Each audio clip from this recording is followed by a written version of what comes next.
So Can you bring up us, Wikipedia page? that's going to take a long while. And that was what caused the problem in the first place.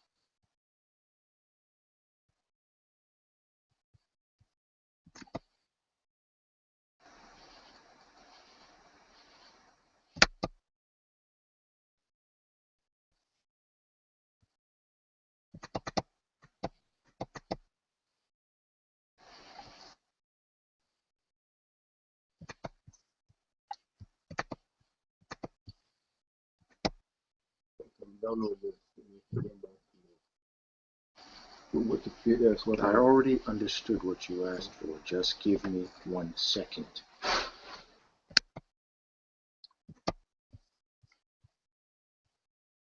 Let's make it one. No, not okay. One. This one. That's is in the broadcast. Want the students list. Yes, the students.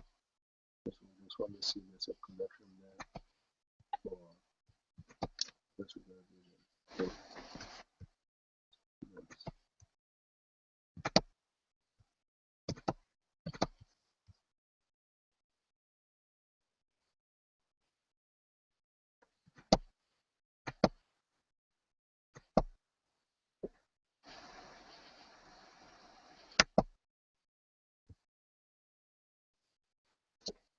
Yes, that's it. Okay. Can you get this? Okay, well, okay, no, it's and I think with the wrong person. You know, the cursor just circled it. No one ever touched it. It was supposed to be circling. Okay. Oh, I didn't feel them. I'm sure. Okay, we. Hello. Hello. Hello. Okay. I hear you. Okay. Now this is a guy called Professor Lars Alfors. Okay. Can you see his picture on from the Wikipedia? Yes. Okay. All of you can see that? Can all of you see, Yes. Okay. Um,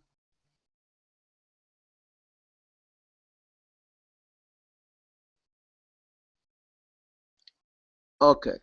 Actually, okay. Now,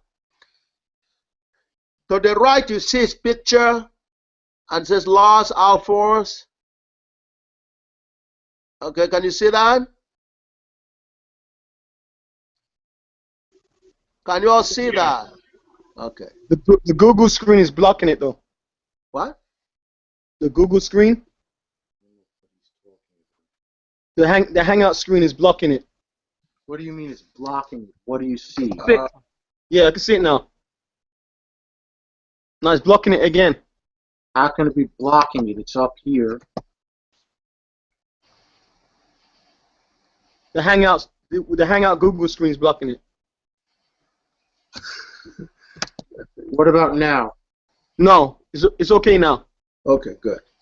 Yeah, All right. I can see it now. Okay, so quickly look under his picture and you see the part where it says doctor students. Can you see that?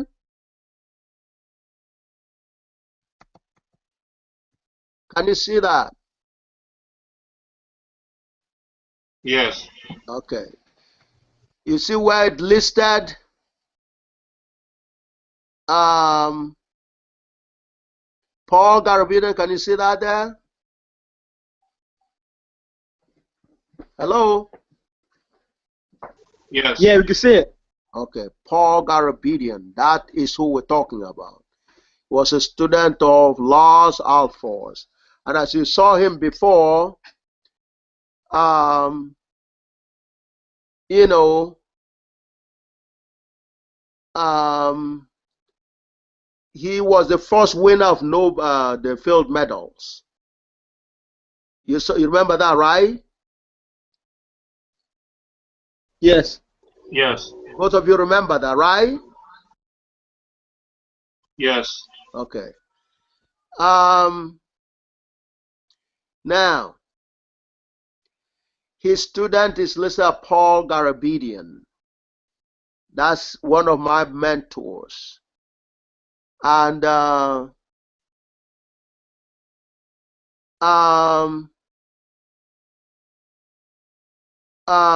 so we want you to see the connection between Paul Garabedian and Alphonse. Do you understand? Do you all understand that? Yes. Okay. Yes. All right. So when we tell you, in other words, Alphonse is associated with a specific area of complex variable mathematics that, Riemann hypothesis, is associated with. Can you hear me? Yes. Okay. So his contribution was big enough to warrant his being given the Field Medal. But he still did not solve the Riemann hypothesis.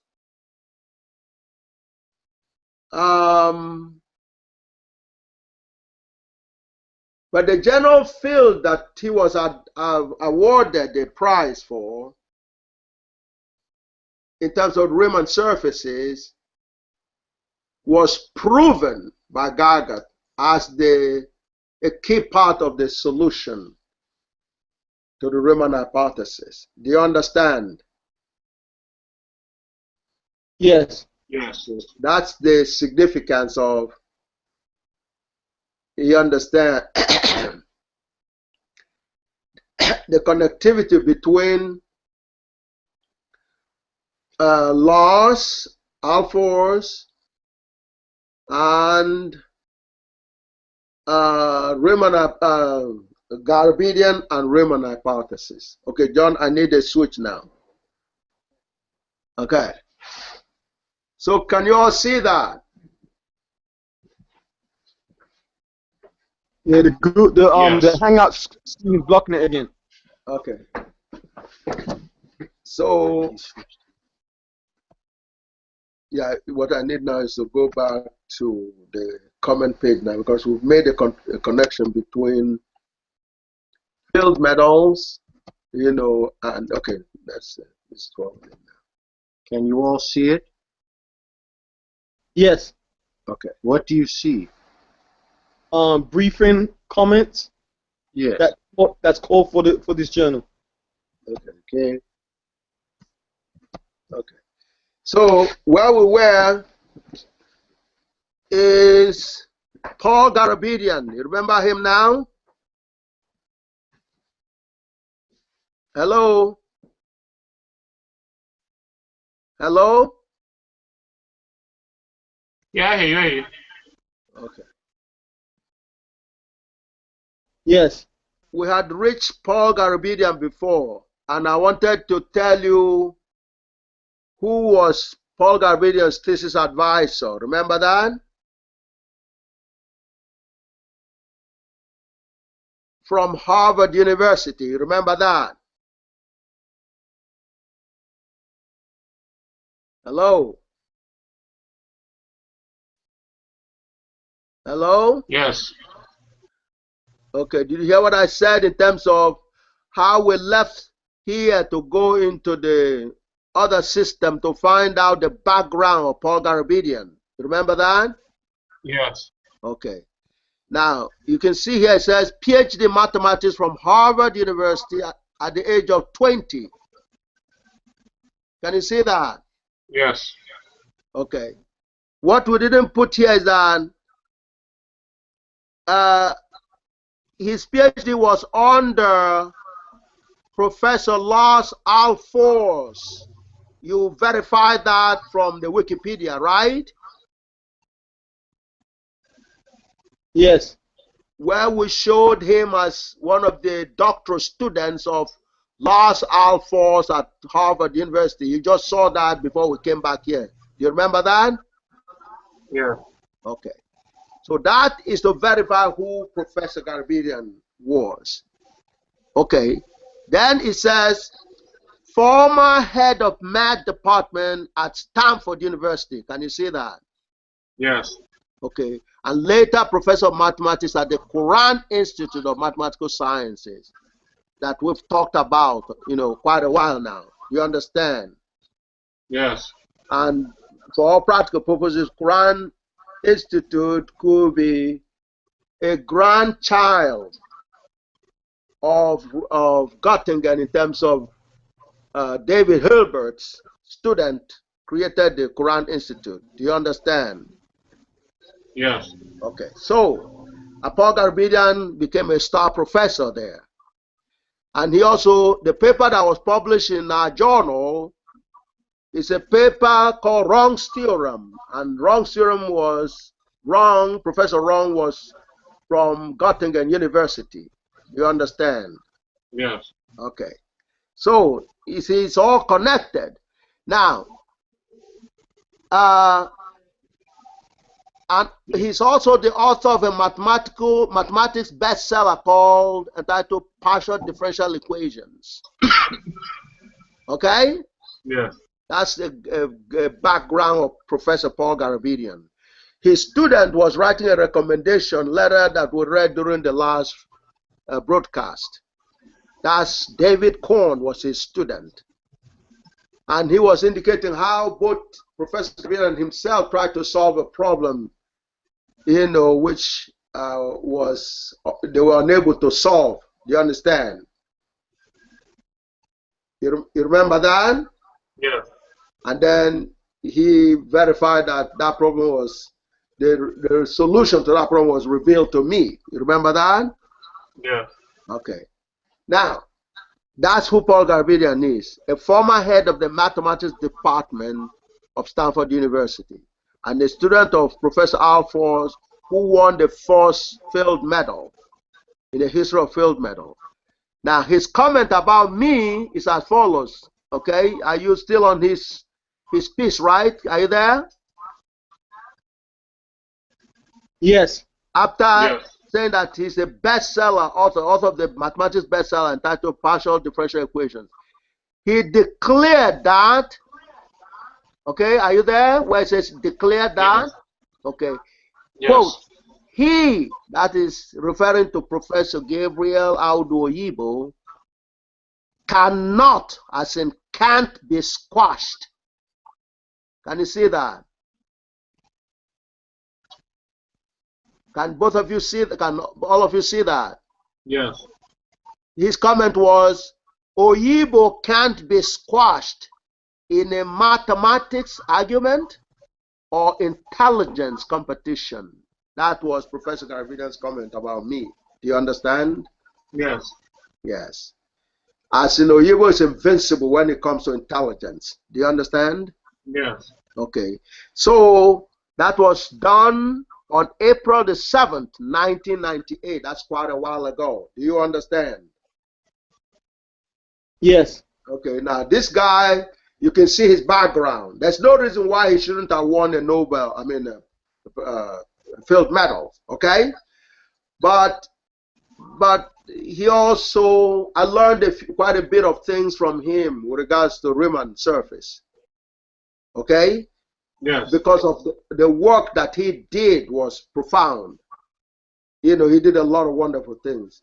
But his contribution in the Riemann surfaces was very profound, and it's not surprising because he studied under the person that was giving a field medals. That is Lars Alfors was giving a field medal for his contribution to Riemann surface. That's what we saw a little while ago. Do you understand? Yes.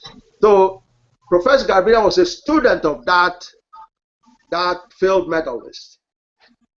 And as far as I'm concerned, Professor Garabedian's knowledge of Riemann hypothesis, you understand, equaled, if not surpassed, the understanding of Riemann surface by Professor Lars Alfors. Do you understand? That's my judgment, because I had a direct contact with Professor Garabedian. I didn't have a direct contact with Professor Alfors. Do you understand?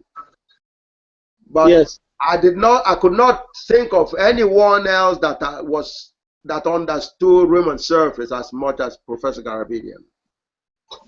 And when I evaluated his work and I gave him compliment for his work, he was a little surprised, because he was being criticized because nobody else understood what he was presenting. Okay, they didn't give him enough credit for what is done in the Riemann surface. And if he was alive to that, I'm pretty sure his spirit is here with us. He would definitely understand the G2j solution. Do you understand? He won't be causing an embarrassment like ClayMath. Do you understand? Do you all understand? Yes. Now ClayMath, you can see how empty ClayMath is, because I've dealt with people who are far superior than any of the so-called ClayMath advisors. Do you understand? Or people who have equal their credentials, like Atia. Atia is on the same par with Professor Garabedian. Do you understand? Yeah. Okay, so you need to get a sense of stuff like that. Okay? Okay, John, let me see here. I hope I don't mess this thing up again. Okay. Okay, seems like I can do it. Okay, now the next comment is from another legend in mathematics. Okay, that is from Professor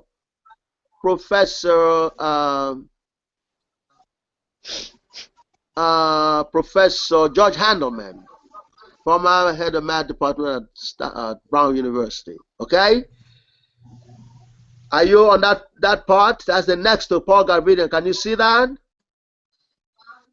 Yes. Okay, it says using group theoretic methods, contribution to full Navier-Stokes equations, the basic equations of compressible viscous flow have been made by GAGUT. Included in these studies has been the examination of turbulence.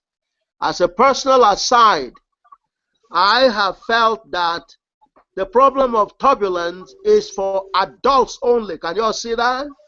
Yes. Okay, that's a slang for the geniuses, top-notch folks, okay? Indeed, among those who have made significant contributions to the field are Lord Rayleigh, Werner Heisenberg. Both of those are Nobel laureates. Do you understand? Yes. That's the time when Nobel gives prizes to people who are qualified. Then Sir Geoffrey Taylor and Theodor von Karman. You know, von Karman was a student of Prandtl from Göttingen University. Okay, Taylor was from Cambridge. Then, summarizing these remarks, I feel that this extensive work deserves careful examination for higher recognition. That's George Handelman. He was even professor. Do you understand? Yes. Okay. I know it's kind of getting too extensive for you, but this is the dynamics of really understanding the truth. Do you understand? Do you all understand? Yes. Okay, now the one that we just went over before are comments from MIT and Harvard, okay, that we read before, where it says, with the students and faculty of Harvard, MIT, including MIT Professor Dmitry Panchenko. We saw that earlier, right, Uzugara?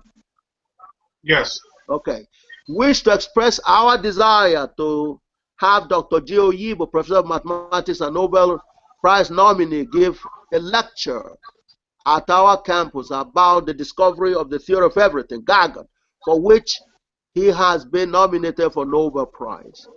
We feel that the lecture and the discussion about the scientific and social implications of this theory would be beneficial to our school by broadening our academic and social awareness. That is Harvard University and MIT, professors, students, and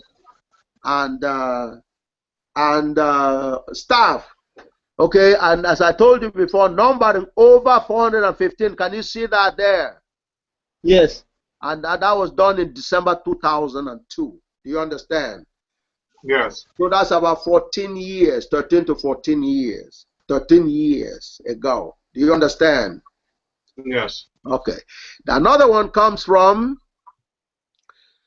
another field medalist. Okay, that's for number 19.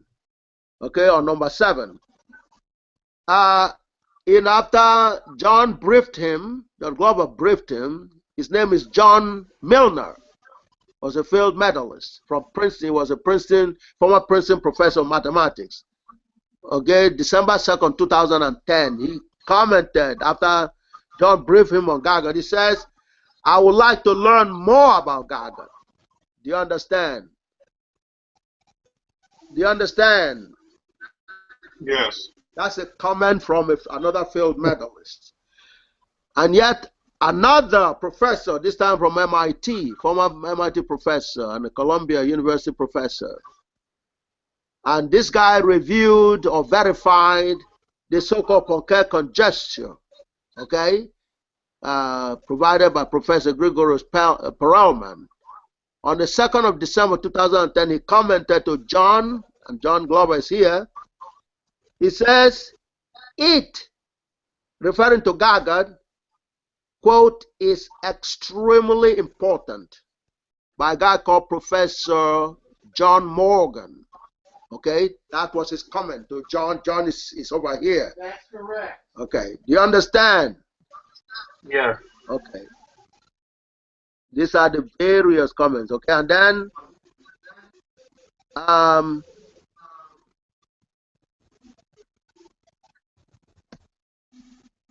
yet another comment. This time, okay, from the one I told you before, Professor Deline, Pierre Deline, okay? Yes. Are you there? You following that? That's the next comment down. Can you see that? Yes. Yes. He says, what I want is to, that's a quotation from his communication with us, okay? With Professor Henry Gross. He says, what I want is to understand, prove or disprove it, which is the God Almighty's grand unified theorem, GAGUT, G2j, J equal to 0, has revealed proven solution to Riemann hypothesis, a clear mathematics millennium problem by Professor Gabriel Oyibo. That is a mathematical professor, Pierre Deline, field medalist, and a leading expert on Riemann hypothesis, and is from Einstein's Institute for Advanced Studies in Princeton. Do you understand? Did you see that? Yes. Okay. This guy was presented with that, and he, again, like the others, they ran away. He was one of the reviewers distinguished reviewers that we saw earlier, okay? But his communication to us, as I was telling you earlier, was he couldn't wait to disprove GAGUT. Do you understand? Yes. That's him, that's that statement, okay? Because he says, what I want is to understand, prove, or disprove it. That is a G2j solution, is what then he wanted to disprove. Do you understand? Yes. And that was provided for him, and we never heard from him again. What do you think happened? We went over that before with Charles Uzogara. As a human being, somebody's enthusiastic, is waiting to do something, and when, if he was presented with the stuff, and all of a sudden, obviously, what he was forced to come to conclude is something he was not excited about, so he ran away instead. He was looking forward to disprove GAGUT, and when he was unable to do that, he just took a fifth, because every way he will go will make him sad. Do you understand? Yes. It's sad, a fifth means that you have no comment. Because he can't say, hey, I verified GAGUT, because he's a very serious contender to the, to the whole thing right now. They would like to give him the prize. So, for that's part of the whole goal of Clay. Very serious plan.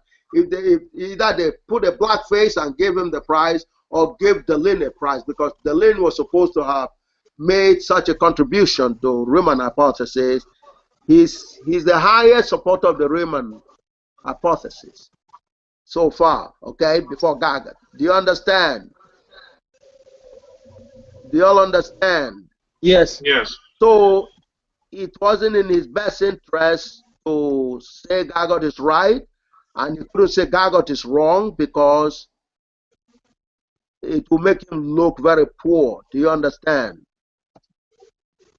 It will make him look very bad, like an incompetent person. Do you understand? Yes. Okay. So therefore, he took a fifth. In that way, you know, he has not expressed anything, and by default, you can see that, you know, if he saw something wrong with GAGUT, he would have come out shouting and say, "Hey, this is what is wrong with G2j solution." Do you understand? Do you understand that logic? Yes. Okay, so therefore, him not doing it means he could not find any problem with the G2j solution. So we're evaluating their psychology in terms of, that's what GAGUT does best, to investigate and find out the truth. Do you understand? Yes. Because all the truth is included in Gij, comma j equal to 0. So including the behavior of all of these people. Do you understand? Yes. Okay, so you cannot hide from GAGUT is the bottom line. Okay, nothing can hide from GAGUT. So now, so then yet another professor, Jean Brunel, this is a genius. His IQ was considered a genius, and he got aeronautics professor from Princeton University, and you know, and while he was a doctoral student at MIT, he had nothing but perfect scores, not perfect scores, but all A's at MIT. Do you understand? Yes. That's who Professor Eugene Brunel was.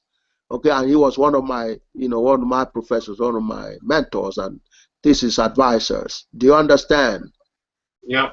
Okay, so George Handelman took the mathematics end of my thesis advising, and Professor Eugene Brunel took the aeronautics part. Do you understand? Yes. Okay, so now, okay, he declared that history has shown that since 1916, when Einstein popularized the search for the theory of everything, there has not been any human being with a mind as developed or as intelligent as Professor Yibo's. Do you understand? Yes. Yes. That statement was done January the 31st, 2000. You understand? Yes. That was just 3 months before he transformed on, or maybe 2.5 months, a little less than 3 months before. That probably was the last piece he wrote before he transformed on, in terms of dying. They killed him, actually. They allowed him to bleed to death, probably because of his comment. Do you understand? Do you all understand? Yes. Therefore, this is not a small thing. You all may be young, but what you're hearing is the biggest thing that has happened to humanity. Do you understand? Yes. Okay. So you should praise God and feel blessed. Now, the last comment comes from mathematics professor Iya Abubakar, PhD in mathematics from Cambridge University. Do you understand? Yes. Where Sir Isaac Newton and Sir Stephen Hawking also received their PhDs. More appropriately, you know, Tia got their PhDs in Cambridge in mathematics, just like Isaac Newton, as well as Professor Iya Abubakar. Do you understand? Mm-hmm. Okay, and his comment is as follows.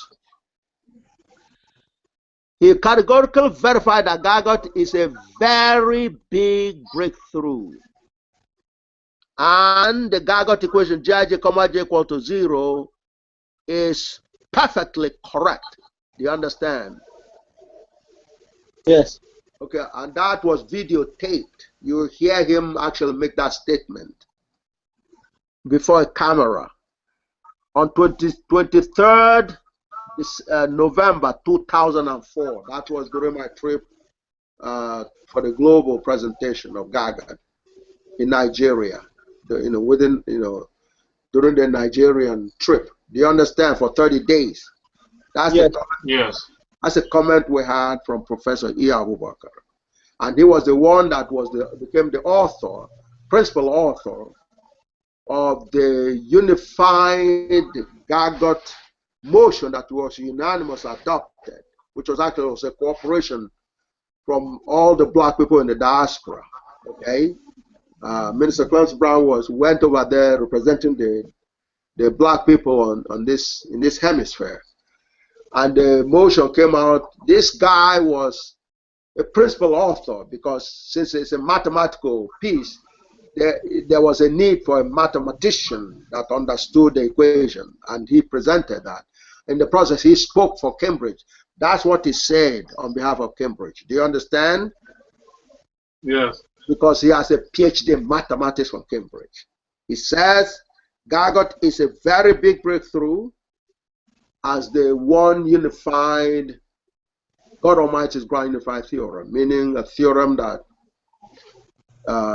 is the theorem for every theorem, is the totality of mathematics and the solution to every mathematics problem. Do you understand? Do you all understand that? Yes. We can invited the editorial board, advisory board. We invited all these people: American Mathematics Society, Andrews, European Mathematics Society, even Clay. We invited them to be on our board. Okay, so you all understand. We're not afraid of anyone, or you understand. We invited everybody to be participants. So that is the various comments with regards to individuals in the mathematics world. There's not a single opposition to GAGUT being the solution to every problem. In the comments that you've seen, from Atia to E. Abubakar, we started from Cambridge graduate and we ended with a Cambridge graduate. Do you understand in mathematics? Do you understand?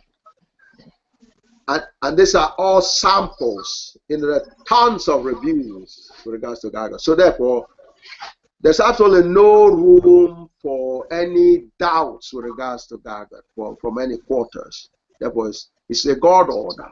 Okay? John, I need you back here now too.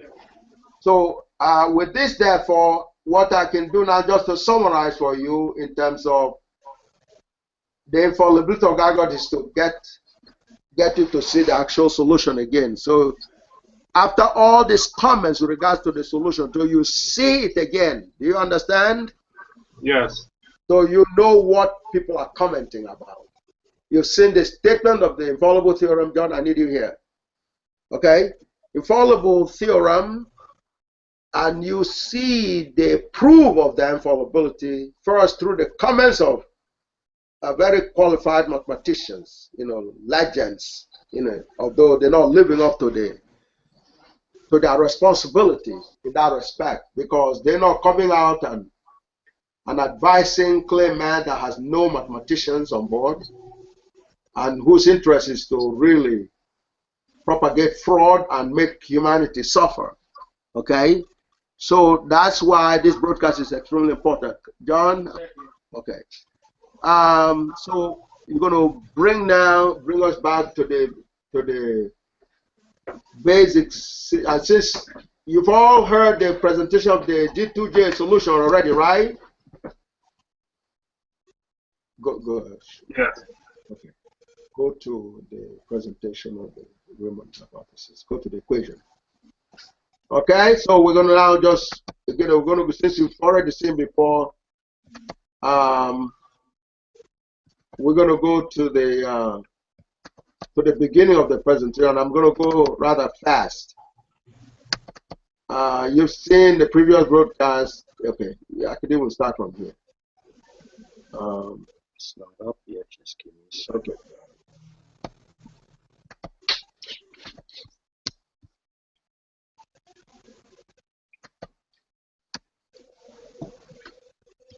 Oh, well, go back to the other, the page before this, which is the zeta function. Because zeta function, we can get zeta function.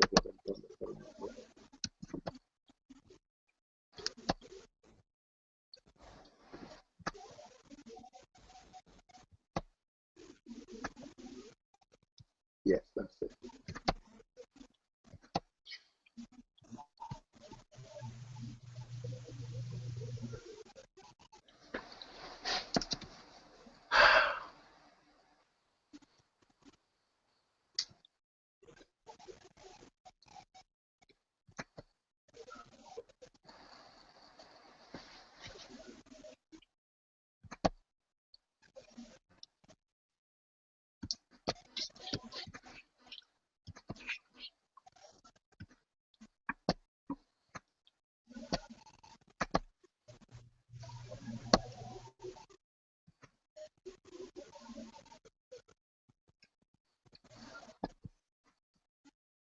Yeah, yeah. Okay, can you see this? Yes. Okay, that is, you've seen that enough times, both of you, especially you, Charles, that you're now beginning to see that as what is called zeta function. That's the basis of the Riemann hypothesis. Okay? That zeta function, that the little thing, there's a Greek letter called zeta, okay, of S. That's giving us a function of that, you know, this is what we have here. And so what you're seeing is what you call a series, 1 over r to the power s, from 2 to infinity. And you're supposed to be finding a zeros in terms of what value of s makes this function 0. It's like finding a zero. 0 means a function of the independent variable that will make a particular, more complicated function 0. It's like when you have a quadratic equation, you want to find the zeros of it. You want the x value, x will be called independent variable. What value of the independent variable gives you the solution, that as in gives the zeros of that quadratic equation? You all have studied the quadratic equation? Yes. Okay. You know, that you're able to do through high school. So this one is similar to finding a quadratic equation, solution. But this is so complicated. It's far more complicated than the quadratic equation. It's extremely complicated. So Riemann took a guess and to determine which value of s will make that function 0. That is what led to this hypothesis issue. In other words, what value of s would you put in here that will make this expression 0? Do you understand? Okay. So he says from the equation there, s, if you make s equal to 1, is equal to half in that equation there. You understand? Yes. Are you all following me? If x there, where my pointer is, if the s there is 1/2, and y here will be infinite numbers, infinite points on the vertical line, where x is equal to 1/2. That will make the zeta function there equal to 0. Do you understand? Do you all understand? Yes. Okay. Just, it's like, see, In the quadratic equation, you have a simpler expression, but there's no y, it's only x. It's only one variable, so that you can see. As it turned out, what GAGUT has shown is the geometry and kind of some level of parallel between the quadratic equation and this extremely complicated. That is what is an act of God, which is why it's not only embarrassing but extremely disappointing for Clay to be trying to plagiarize this and steal it, because there's a lot of godliness that's associated with this. Okay, there's some noise coming out over there. Can you mute your phones, please? Okay. So now this is the problem. Find out what kind of S, meaning the combination between X and Y, that can make this expression zero. Can you all see that? Can you all see that? Hello? Yes, I see it. Okay, so now we're going to go to what revealed. This is just to go a little fast. Now, GAGUT uses eta sub 0. GAGUT has the functions in generalized form of eta sub 0. So part of the solution process calls for GAGUT to determine what n is going to be needed. So as a building block for this, what is being asked for. So you use the GAGUT independent variable eta sub 0, which is defined by where you have g eta sub n is g n j x to power x to power n plus 1. Okay. Now, when n is 0, you have g 0j. So, and the first j is 0. Then x to power n is 0, so it will be 1. Okay, the same for the second variable. That is expanding of the eta sub n formula that we show you, very frequently. Okay, the kind of elegance and the compression in GAGUT gets you to begin to see how things are together. Do you understand? Do you all understand?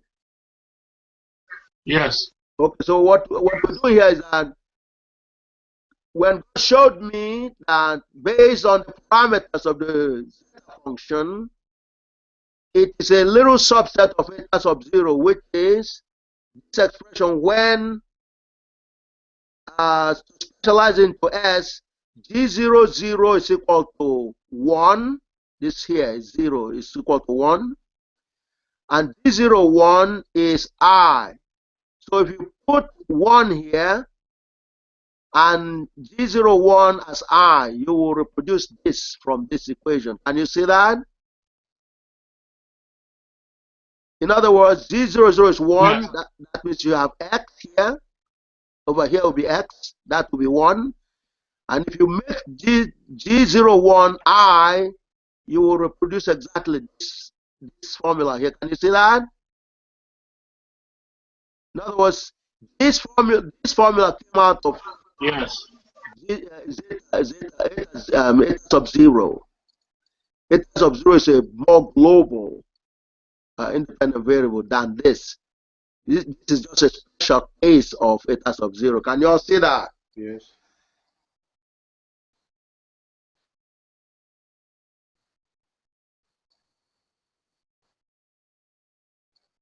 Yes. Okay. If you have any questions, let us know. Okay. Now go back now to the page you have before. So now you know what's a Riemann hypothesis, what is required. Okay. So everybody try to solve it now. There may have been some people who advanced, try to, yeah. Okay, yeah, okay, there. Okay, this is the paper itself. Do you understand? God Almighty's grand unified. Do you all understand? Hello? Hello? Yes, I understand. Okay. This is the title of the solution to Riemann hypothesis. God Almighty's grand unified theorem, Gij, comma j equal to 0, has revealed proven solution to the Riemann hypothesis, a clear mathematics millennium problem. Because a ClayMath is a fraud. Do you understand? But here is a solution. Yes. You deal righteously with a fraud. That's what we're doing here. Paper was submitted May 28, 2010 and accepted for review November 30th, 2010. Do you understand? Yes. Can you understand? Yes. Okay. You have to hold it down. Yeah, yeah. Okay. The right, left. I understand.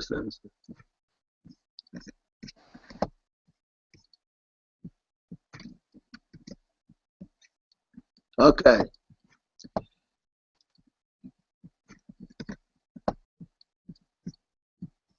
So, here is the solution. In other words, when this was published in 2010, it was accepted for publication. And Okwemi Enoch is coming 2015. Can you see a serious misrepresentation there?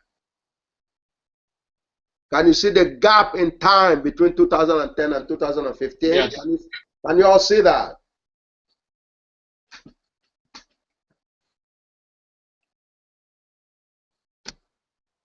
Can you hear us? Mr. Gozara. I said yes, I saw it. Okay. This is the abstract. God Almighty's grand unified theorem, GAGUT, which infallibly proved that all theorems and all equations originate out of one invariant, which infallibly defines GI, which infallibly defines God, having orthogonal components Gij with divergence Gij, comma j equal to 0, has revealed and proven the GAGUT invariant G2j, as I showed you before. This time you see in the actual expression. Can you all see that? Yes. Can you see? Can you all see that? Yes. Touch it on the screen so you could feel it. It's extremely important. This is the evidence of the fraud from ClayMath. But you must touch it. Not only do you read it, touch it so you can feel it. You understand? Yes. Can you do that? Yes. Did both of you do that? Or three of you? How many of you there? Yes. Okay. Now, I know reading it might be hard for you. I can read it for you. G2j, of eta sub 0, out of which the s for the zeta function came from.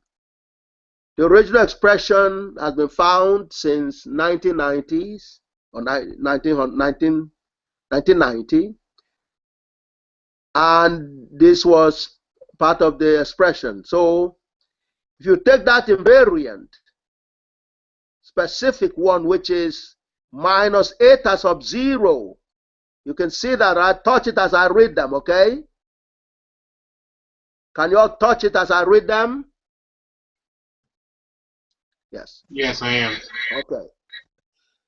That is minus eta sub 0, natural log, ln is natural log of 2, the number 2, plus natural log of u as a function of eta sub 0 multiplied by e to power I times 2j plus 1 pi. That is the G2j solution. infallible solution to Riemann hypothesis. Do you all understand? Yes. Yes. The reason ClayMath is a fraud is ClayMath is telling the world this does not exist. Can you see that? Yes.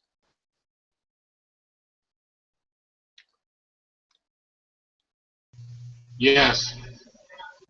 How do you feel about that? Tell me how you feel. You're looking at it right now, especially Haynes, who was told the bill of goods in that. It's an insult. Thank you. Yes. How about you, Charles? How do you feel?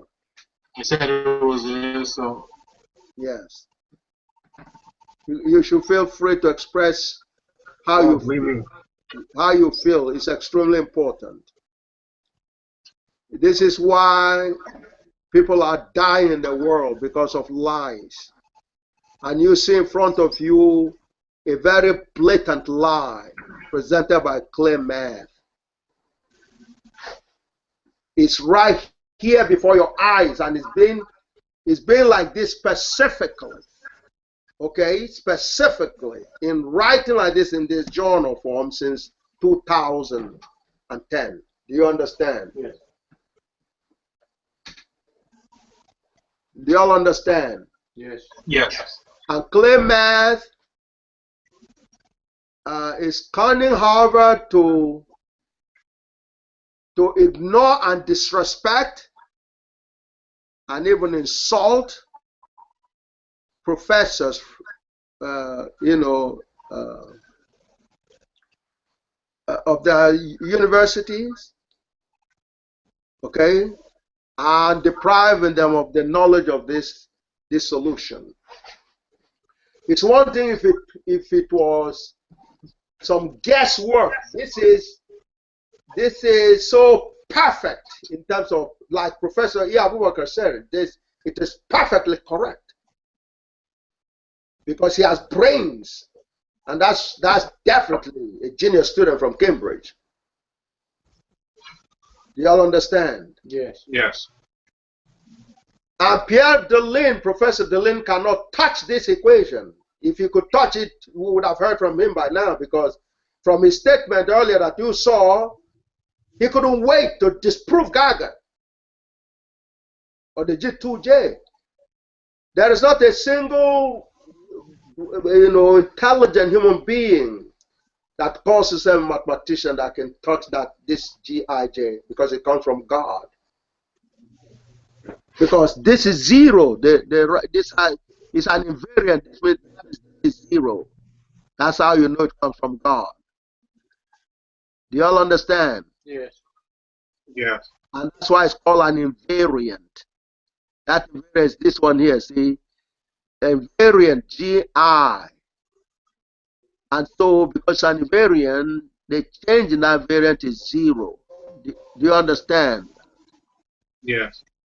So that's, therefore, the G2j, that is the invariant, is what this is.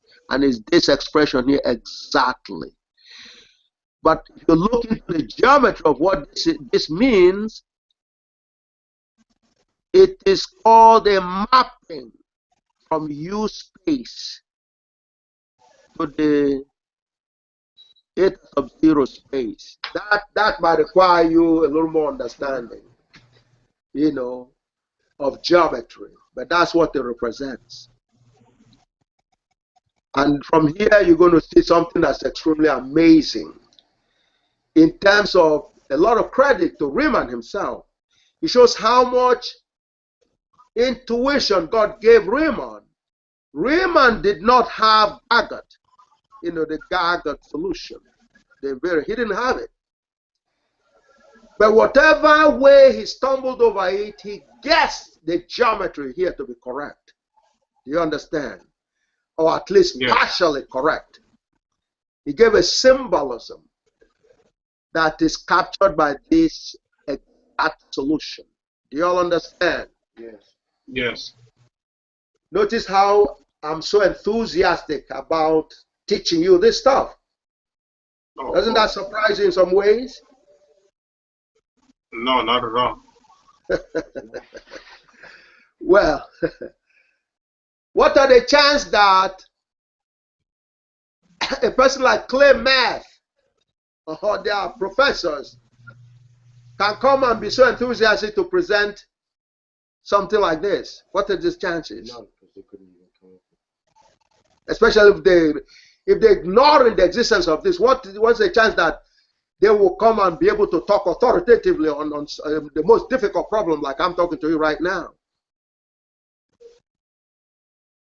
Well, Yale just proved the polymorphism. So, what more can you say? I'm discussing not only supposedly the toughest math problem, but I'm talking to you as younger people that you don't even have a PhD in mathematics. Mm-hmm. And yet you can listen to me and get some of it. Oh, of course. What does that tell you? That we are intelligent people. And we praise God for that. Mm-hmm. Pierre Delin cannot touch this solution. That's why he rather runs away from it.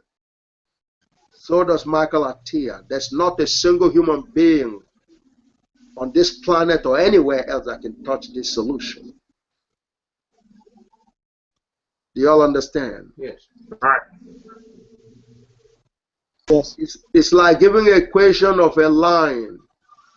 When you give an equation of a line and you specify a straight line, you specify the slope and the intercept, which verifies it's actually not only a straight line, but a specific straight line. Do you understand? Yeah. And somebody had guessed the solution to say, well, it's a straight line. So the mere fact of your formula coming up with something that shows a straight line already shows where that guess was right. That's exactly the same thing here, except Riemann in his guess, he didn't have an equation. He didn't have an equation of this mapping. He went through some hit and miss and says, well, it looks like if you fix the x coordinate, you have infinite number of solutions on that vertical line. That's what he said. This G2j here, beta sub 0, exactly verifies a general formula out of which if you fix x, you'll get infinite points on the vertical line. That's what she's shown here in this G2j solution. Do you understand me? Yeah. Yes. Exactly. So by the time you begin to pick up your understanding of geometries and complex variables and how that represents mappings and so on. In other words, by specializing eta sub 0, that's picking one n, and then specializing the G00 and G01, you sweep out in GAGUT all of complex variables. You hear what I said? Yeah. Yes. I know you say yes, but you don't understand fully what you're saying. That's part of the miracle and elegance that can only come from God of GAGUT. In other words, I didn't have to have any prior knowledge of complex variables in order to solve the Riemann hypothesis.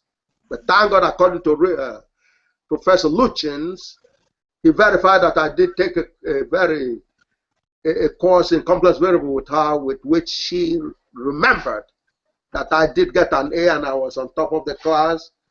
And of the thousands of students, according to her, that she has encountered, that she was able to recognize that I was the most creative. You remember her statement? You all Charles, you remember that statement? Yeah. So pretty much it's from your individual deductions without having any prior knowledge to even know how to use complex variables. then you have the research on the polymorphisms that prove that you and us all really are intelligent people. Exactly. In other Okay. words, that's what we mean by GAGUT has all of mathematics. Okay. The whole subject of complex variables is swept out just by GIJ of theta of 0. That's the not just, well, a subset of theta of 0. I remember sitting down and talking to Professor Garibaldi when I deviated from the regular independent complex variable, which is where you have the G00 different from 1. And I said to Professor Gabriel, what do you think about looking into that kind of extension of complex analysis? And he said to me, you are crazy. That's almost exact words. May so rest in perfect peace, and I'm pretty sure he's here today. He's hearing what I'm saying. That's precisely what he said to me. He says, because that is going to make the whole subject so difficult. The symmetry that had to be put in terms of making the G001 and a G01I, he says that's difficult enough. Do you understand? Yes. Yes. So, but that's not all that GAGUT has. That's a trivial part of the GAGUTical geometry. That alone should tell you what. Like I said, Professor Gabriel is a genius in mathematics. The little other thing that I told him, hey, how about doing that? Because I was already beginning to see in just trying out, this is the process where I was trying to get him, to critique the solution to the Navier-Stokes equation, which is supposed to be another top, you understand? It's embarrassing, but you all need to hear this and actually learn, because what we're talking about is incredibly huge. You all understand? So that is the G2j solution to Riemann hypothesis, precisely mapping from U space to eta sub 0 space is the exact solution that is infallible. You know how many times I've said that? I've said quite a bit of time, and this is not, my first presentation of it either, right? Sure. Okay, so now that is a solution that ClayMath is telling the world does not exist. That's what you need to respond to. We Can you have see it. that? Can you see that? I see it. ClayMath is telling the world G2j solution to Riemann hypothesis does not exist. It says the problem remains unsolved, and you're seeing the solution right in front of you. Okay? Yes. That's more than an insult on humanity, wouldn't you say? Yes. Yeah. It's an insult of God. That's what makes it the most serious. Can you see that? Yep. Yes. Because that's not a GIJ. It's right here before you. It says clearly it's a mapping from U space to eta sub 0 space. And Harvard University professors, students, and staff, and MIT professors, staff, and students are not allowed to study this because Clay told them it does not exist. Do you understand? Yeah. That's what is a sin. That is what a crime against humanity. Do you all understand? Yes. Yeah. And you must, as a creature of God, you have an obligation to deal with that. Isn't that right? Yeah. Yeah. You are seeing with your eyes and you can feel it with your finger. And That's right. some fraud is telling you it does not exist. Yep. That causes death. That kills. And the audacity is what is also very sickening. And so And the definition, as I said before, because G2j, the next line, is an invariant is equal to 0. It comes from God. Do you understand? Yeah. Yeah. Okay. And eventually I'm going to teach you how you see that mapping to create the kind of geometry that Riemann was talking about. Do you all understand? It's enough for you to understand that that invariant is a mapping from U space to eta sub 0 space. Do you understand? Yes. It's a mapping. You know, mathematics is really about all about mapping. You go from one space to the other. It's what you understand. We do that practically every day.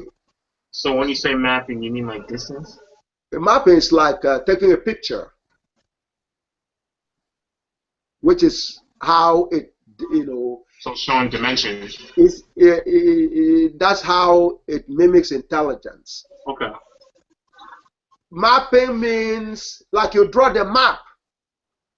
Okay, fine artists draw, you know, maps of people. But you know, but this one is the ultimate fine art. This one is exact. Fine art is eyeballing, and sometimes it can come out nice and so on. But this is a mapping. This mapping here is how you take a picture of something. Do you understand? Yes.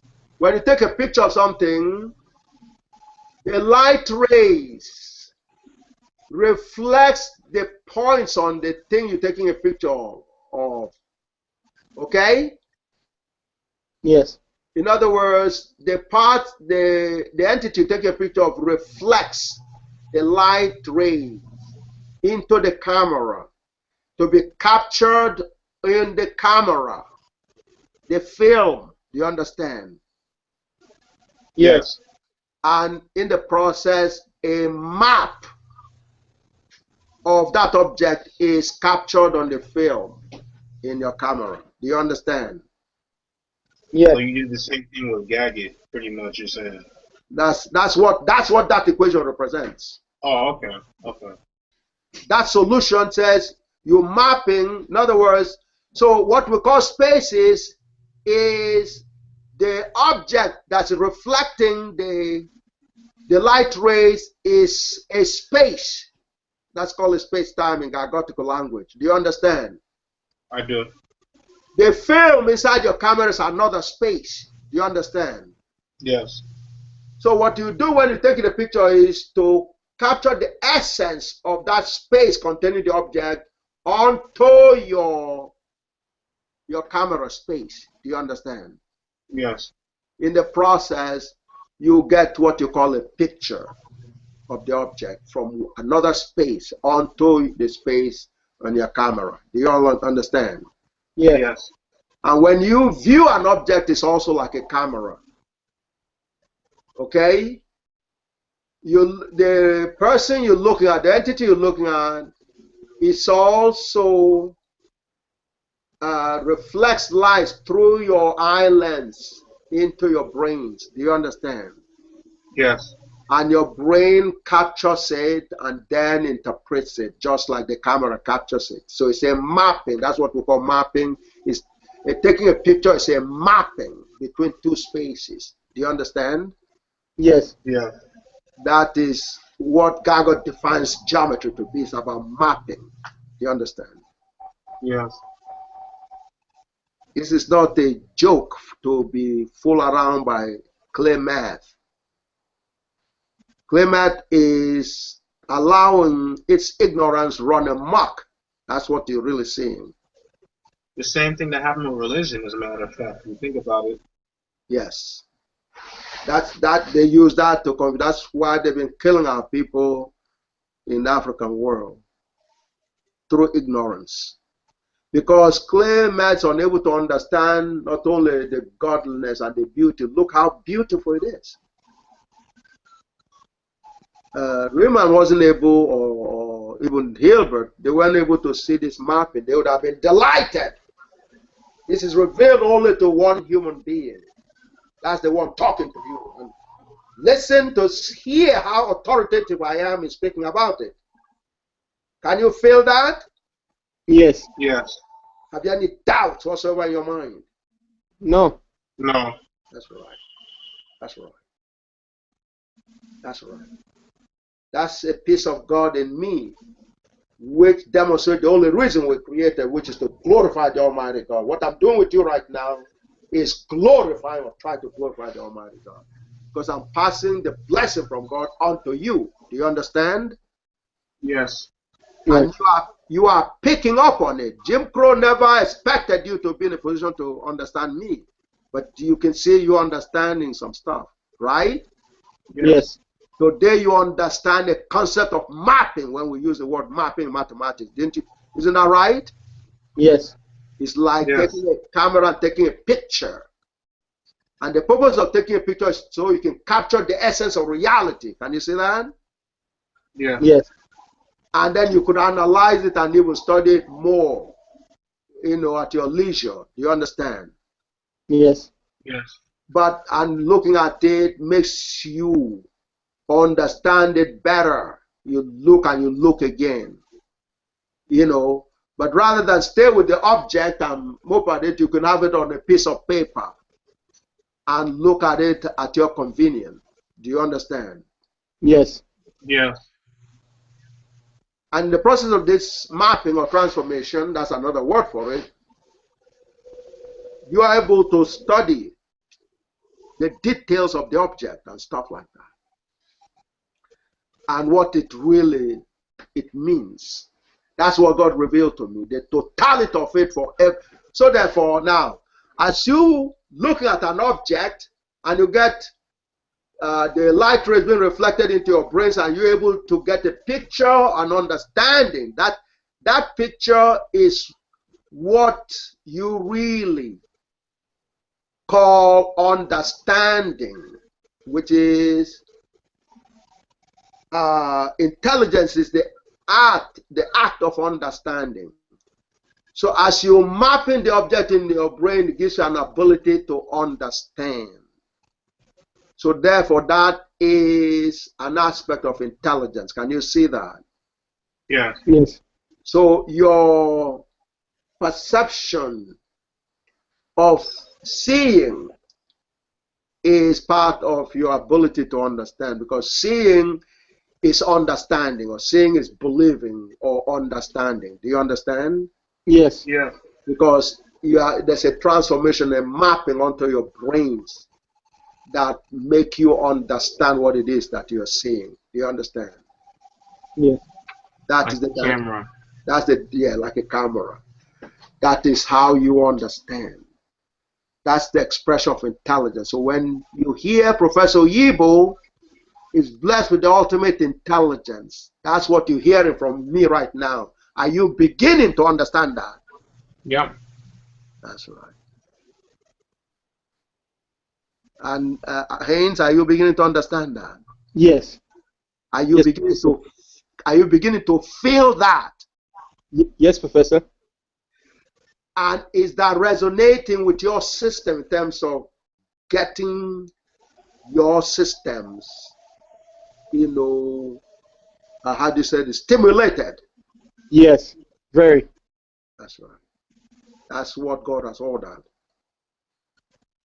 That's what you've been deprived from doing for 2,500 years. That's why God sent God's ultimate. That's what you're hearing right now. ClayMath claims to be the authority in this field and still denies it exists. What do you see from that? A contradiction of his claim. You understand? Yes. Yes. If his claim was right, he would have been able to identify it. But he's not. He's telling the world, man, it doesn't exist. It's still unsolved. Do you understand? Yes. Yes. He's dragging the world to his own level. Can you see that? Yes. Yes. Don't you think that is wrong? Yes. Very. He appointed himself to that position. You could have appointed yourself just like him. But he preempted you so you don't do that. So as a result, what is happening right now was designed to happen, which is you can't have a blind person lead people with 20/20 vision, right? No. On his alleged privilege. Yeah, you're going to end up in a ditch. Isn't that right? Yeah. That's right. But that is where ClayMath has put us right now. Can you see that? Yeah. hmm But that's why God sent me to rescue all from the ditch. Can you see that? Yes. Yes. Have you any doubts? Any doubts about it in your mind? No, No. none. So can you see this process, therefore, as trying to get you out of the ditch that ClayMath has put you in? Oh, I'm Yes. out. That's right. That's what we're talking about. That's why we praise God. It's right here before your eyes. Only God can reveal this. Just like God makes it possible for us to see a reflection of light from objects so we can interpret it and understand. God has given me the totality of intelligence. So now you'll be less skeptical as you beginning to see this. You'll be less skeptical when you hear Professor Huber has been blessed with ultimate intelligence. Isn't that right? Yes. Yes. Because you're feeling it, you're touching it now. You actually see reality. You understand? Yes. Mhm. So that's what we mean by God order. This is a God order. No devil, anybody, anything else can touch it. And as you begin to get better in your geometry, you can see immediately this invariant shows a mapping between U space and eta sub zero space. And that automatically becomes the zeros of zeta function and verifies the part of Riemann hypothesis that is correct, and then proves which part was wrong. You understand? Yeah. That's what we're dealing with here. Okay? Any questions? Yeah, Professor. Yes? Do you know anything in regards to what they're saying about these about Nibiru? Is there anything in your culture that speaks about that? Okay, what did they say about how do you spell the word Nibiru? Nibiru. Okay. He means from Mesopotamia. Somewhat? Nibiru. He means Nibiru? what they know of as Nibiru. Yeah. Okay. He wants to know if based on GAGUT, if you believe it exists. Okay. Now I'm not how old is this particular term? Well, they're saying it's going back to Babylon. Uh-huh. That's what they're saying. That He means the ones with 3/5 knowledge. When he says they. yeah. Okay, now some of these things here, okay, whatever the, okay, now did they make any pronouncements in terms of, what is, No, they're trying to say it doesn't exist. That's what they're trying to say. Oh, now they're saying doesn't exist. Yeah, that's what they're saying. It don't exist. okay, well, all right, a lot of those things are things that, the only reality is what you have here. That's ClayMath right there for you. That's ClayMath. Yeah. This other Honestly, stuff, this other James, stuff, I hear you, man. I used to at the time. yeah, So, those other question stuff, yeah, those other stuff are here to divert you from things like this so Clay can prevail. Yeah. pretty much like Christianity. Yeah. What happens is, so the truth is unified. There's nothing that's outside of eta sub n. That's the dynamics of the truth. So, which is why this is extremely important. Clay will thrive if it drags you into the mud. We even heard them saying, oh, the decision is going to be made secretly and it's final. Oh, please. For a bunch of idiots, that is quite a lot of audacity. They're going to decide what is reality in secret.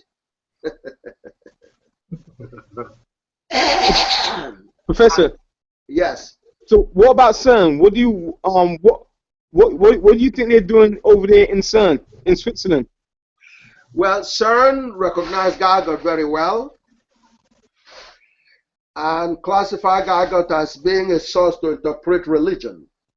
He says GAGUT has a biblical interpretation. They classify GAGUT as a biblical, apart from being the unified field theorem, they classify GAGUT as biblical interpretation.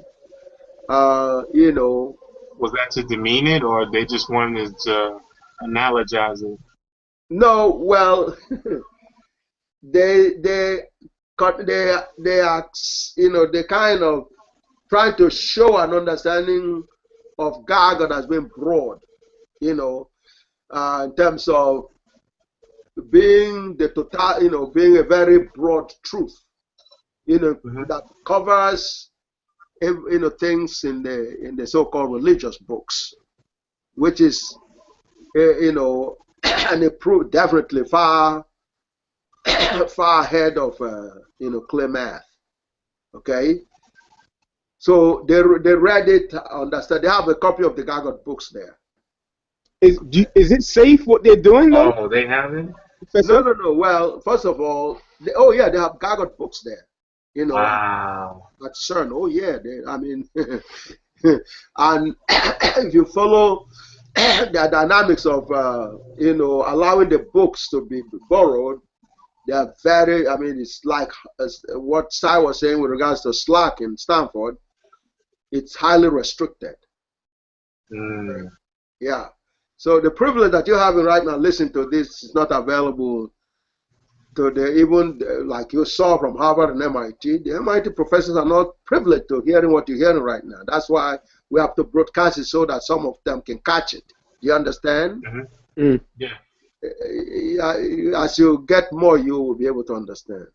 Professor, is that safe though what they're doing over there in CERN?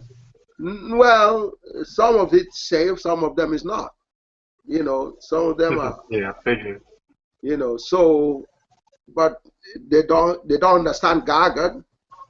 You need GAGUT in order to be able to. So that's why you need to get up and start learning GAGUT and taking over before they blow us away. Pretty much is it that they're where we at when it comes to learning it?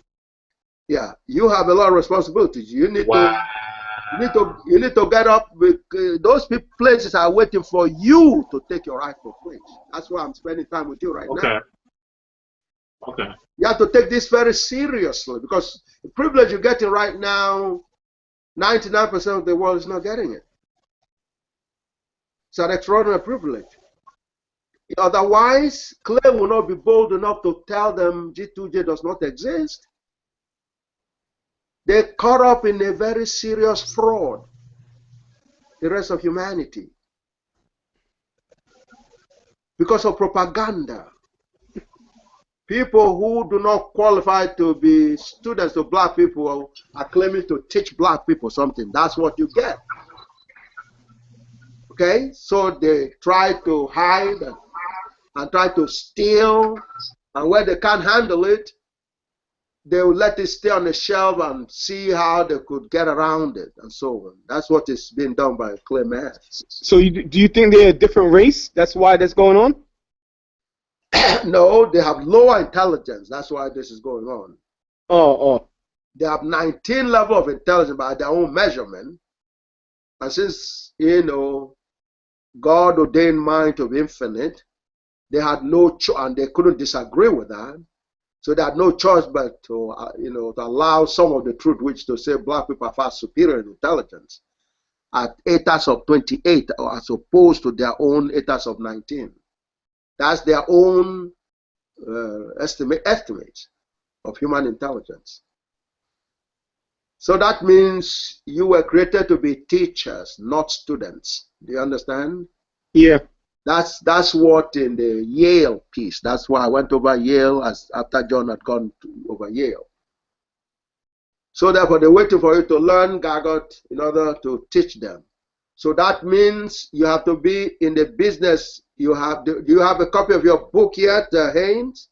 No, I don't have it yet. Well. You guys have gotten enough partners to do that yet. So when are you going to be getting it? I mean, you could get your own copy, you Yeah. know, and direct. Your colleague there that you hear on this thing with, he has gotten 4 copies of the book. Right. Okay, so once you understand the seriousness of what we're talking about, because it's about each one teach many, but it's also about how do you say it? If you are motivated by understanding, if you understand the importance of something, there's a will, there's a way. You heard that before, right? Yeah. Yeah. Once you understand what I'm telling you right now in terms of the privilege of being associated with the G2j is extraordinarily high. So you will be, how do you say, you will be motivated to find the resources.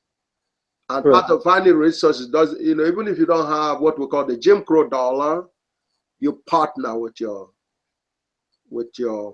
friends. If you go over some of the things that whatever percentage of it you understand, I don't expect you to understand more than 5%, okay, of what I'm telling you today. But even if it's 1%, share some of that with your friends, especially to focus on the part you understood. And, the notches that you've been able to climb up as a result of that understanding. And then you begin to unify yourself because there's strength in numbers. Do you understand? Yeah. Whereas it would take, if you are one person, for example, to register for the briefing, although you're getting a briefing right now, really, that means that now you have to make a way. If you haven't paid in full yet, whatever portion you paid, now you have to contribute to it. You could do a deduction. Charles had done some deduction, and I've told you, although the deduction in terms of monthly deduction that is put in was significant, as he was able to buy 4 books in the process. But not everyone can sustain it at the rate he wanted to do. So I told him, because he and his friend, are doing very well. You're all role models for your generation. Okay, Charles and Cy Hearn. Okay, Yeah. so Cy Hearn is doing a deduction too, and he's from West Coast. And the 2 of you I think are from East Coast. So what you do is, okay, you could tailor it down to where it's a little more comfortable. Okay. Okay. That's in itself part of the dynamics of intelligence.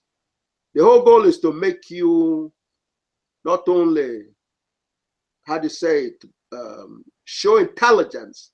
Intelligence is proven through the use of it, how you solve problems. You could have these 2 books and other GAGUT books, including the one that costs $1,625. Okay, you could do that.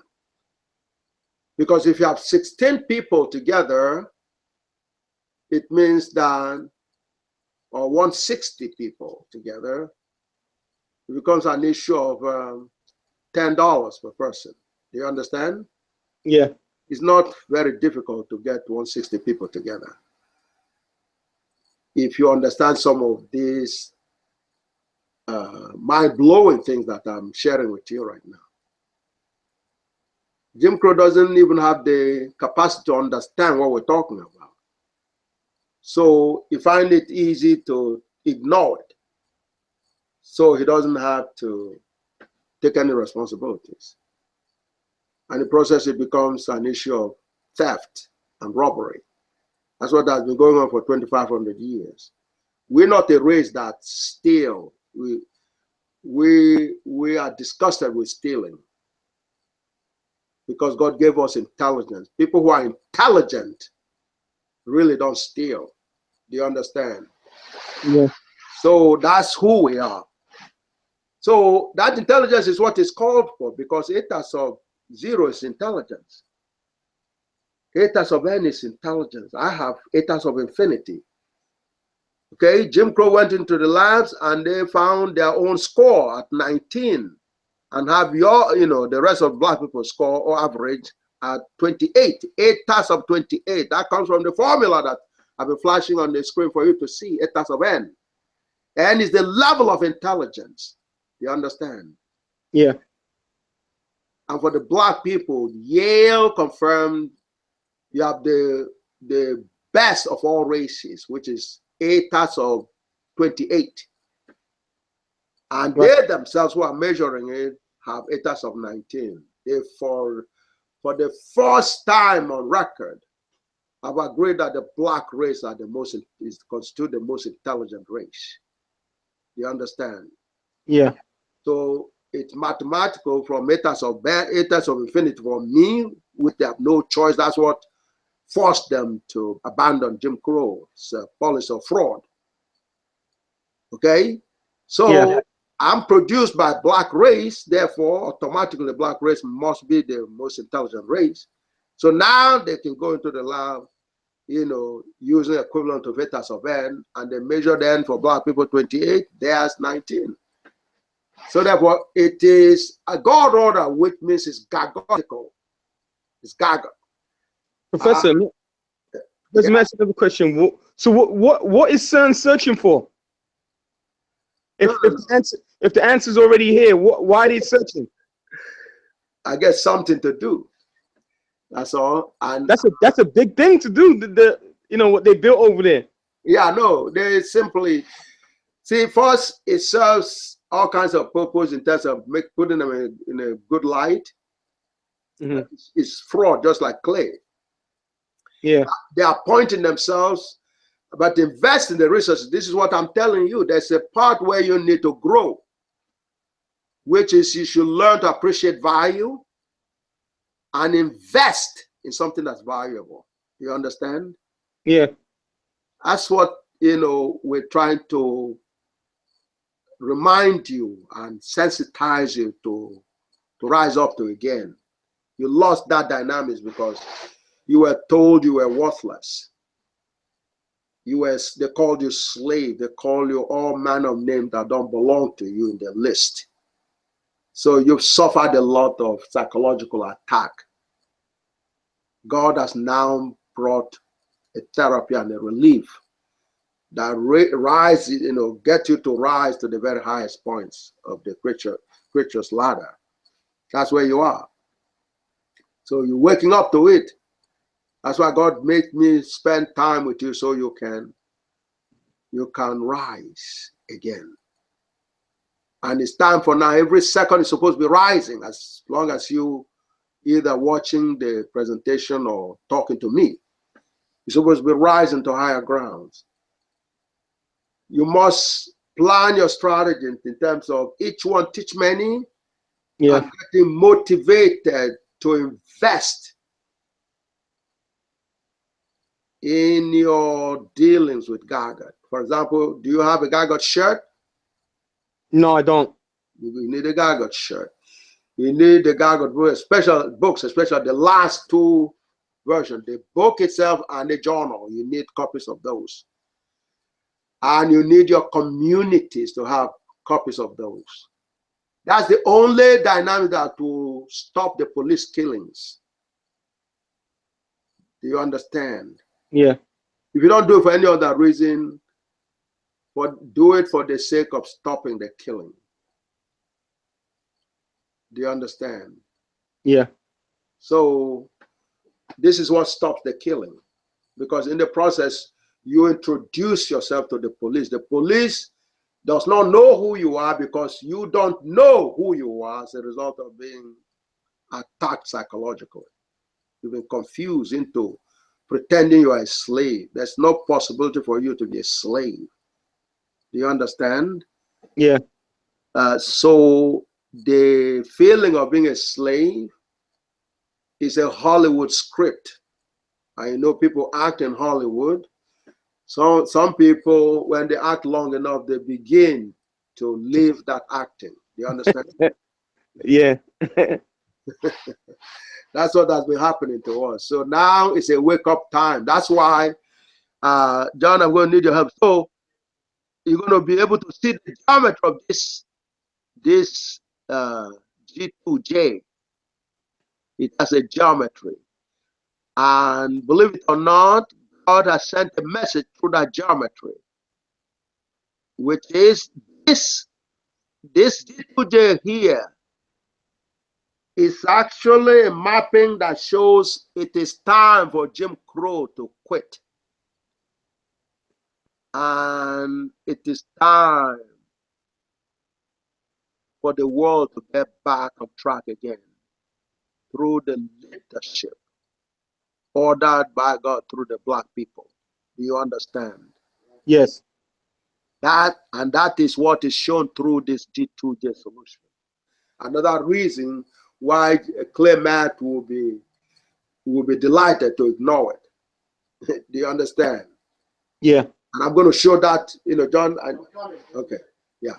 So we're going to quickly. So now you understand this formula there. I'd like you to soak it up so you can be able to not only see the abstract in terms of the conclusion that arise from here, and of course the U space is what is called a transformed zeta function, defined by, you don't need to know the exact, understand the whole thing there, but it's what is called a transformed zeta function. Your focus should be on the G2j, because it's G2j, you can find a parallel in standard textbooks of complex variables. That is the first sign it's controllable. Do you understand? Yeah. No human being thought it's going to be transformable. That's why I say it's all about transformation. Go to the conclusions. The next page, okay. This is the conclusions, and I can even have time to read everything. First conclusion that comes from that transformation that you saw, maybe you still also so you can get more familiar with it. One,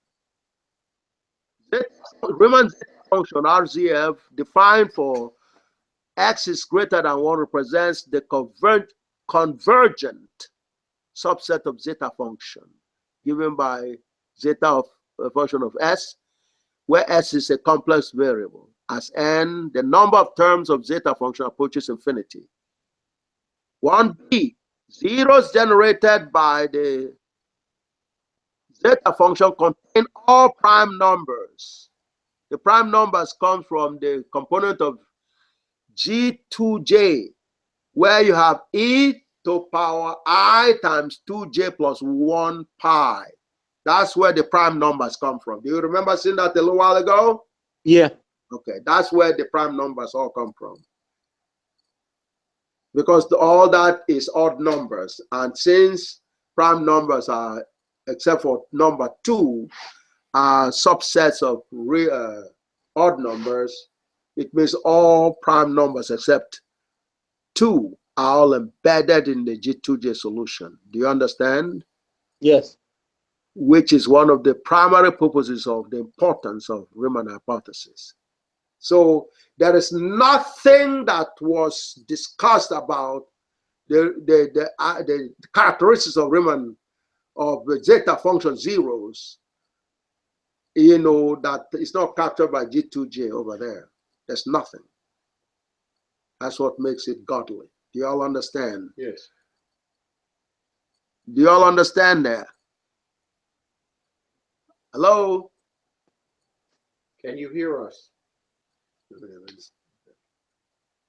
Hello? Mr. Guzara?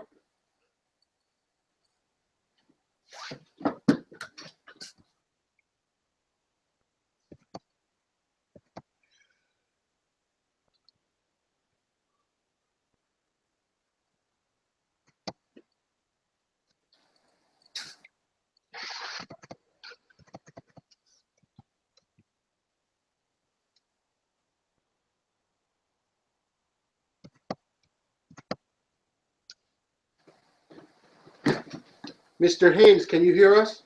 Yes.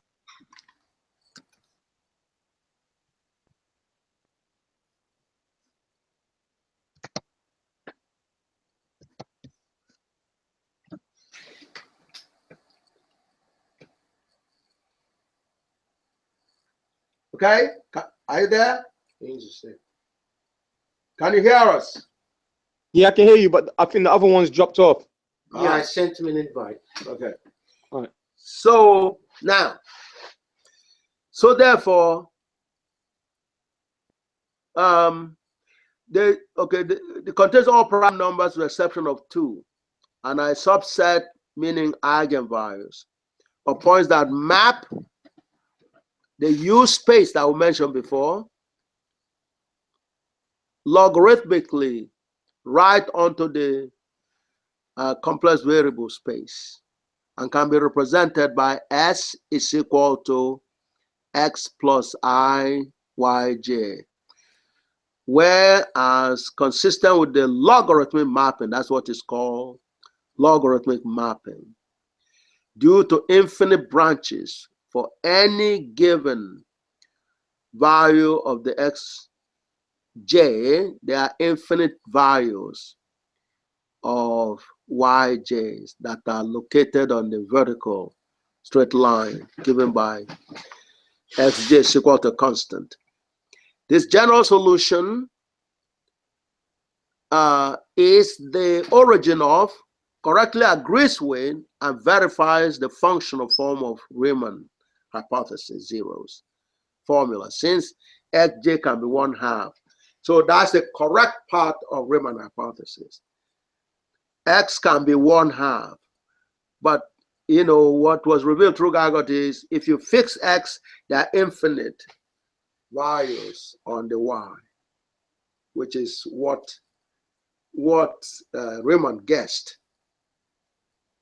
So it is not fair to say, just write off Riemann and say Riemann was wrong. No. Given the complexity of the problem, what Riemann did was more than significant. It was very powerful, a very big accomplishment, because this is not easy to see. So he was able to be inspired by God to see what he saw. But, the specific is what requires GAGUT to discern or find out. So, yeah. So this general solution, is like we said, was the basis of Riemann hypothesis, because xj can be 1/2.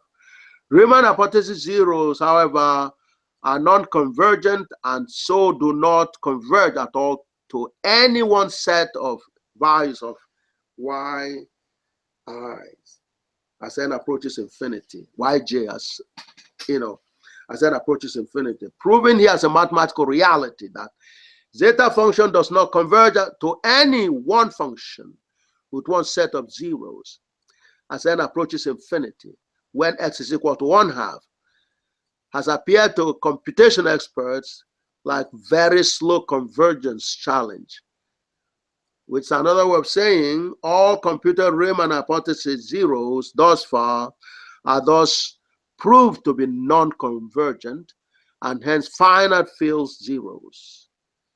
When x is equal to 1/2, then we have x is less than 1, which says that Riemann hypothesis zeros given by x is equal to 1/2 with yi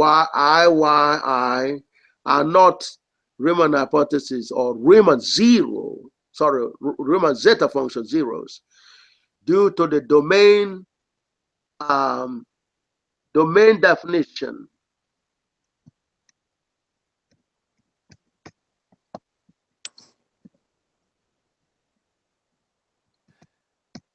Due to the domain definition of a Riemann zeta function given as x has to be greater than 1. When x is equal to half, it is less than 1. So therefore, the zeros can't be Riemann zeta function zeros. So Riemann zeta function is not defined within x is equal to 1/2 because it's less than 1. X is less than 1. And hence has no values, including zeros, at x is equal to 1/2, as given by Riemann hypothesis. However, the Riemann hypothesis zeros are the zeta function zeros for finite field. This is what Professor Pierre Deline has as a claim to fame. He was able to prove that the Riemann hypothesis is valid for finite fields. That is verified through GAGUT here. So Pierre Deline, trying to say the Z2j is wrong is saying he was wrong. That's why he couldn't possibly do that. And this result was celebrated. Is indicated as being the most powerful support of Riemann hypothesis. That's Pierre Deline. Okay? Yeah. So you can see GAGUT reproduce his result right here. He says the finite field because it doesn't converge. But if you finite field simply means you specify the number of terms. That's what finite field means. In other words, n is finite, it's not infinite. He has proven that on that particular case, Riemann hypothesis has validity. But in that case, you will be required to specify the number of terms. He wasn't able to see beyond that. That there is no convergence, so you can't, it is not true. So GAGUT reveals that. This is what it means to say Professor Yibo has been ordained by God with ultimate intelligence. People saw little pieces of things. Look how God is bringing it all together through G2j. Even I get amazed. That's how serious it is.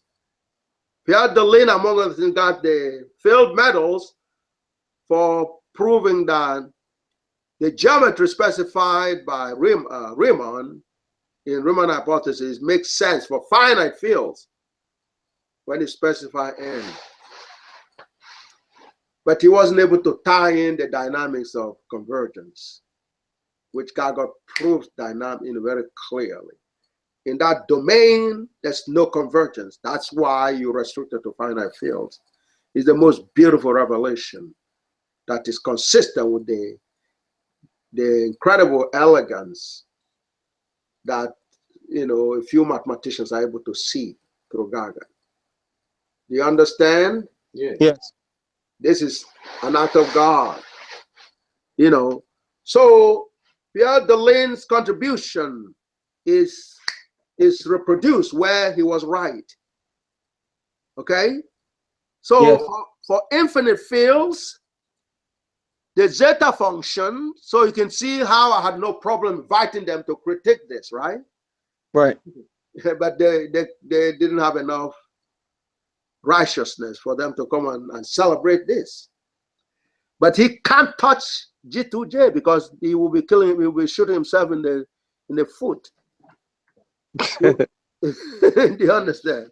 Mm-hmm. Okay, he can't touch it because his results are here in G2j. You understand? Yeah.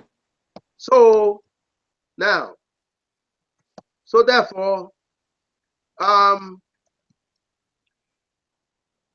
then when we get back again, I'll show you, the final comment, which is for infinite field, there's a solution nobody was anticipating. In that, I don't believe I heard any one single person saying that the real solution was a viable solution.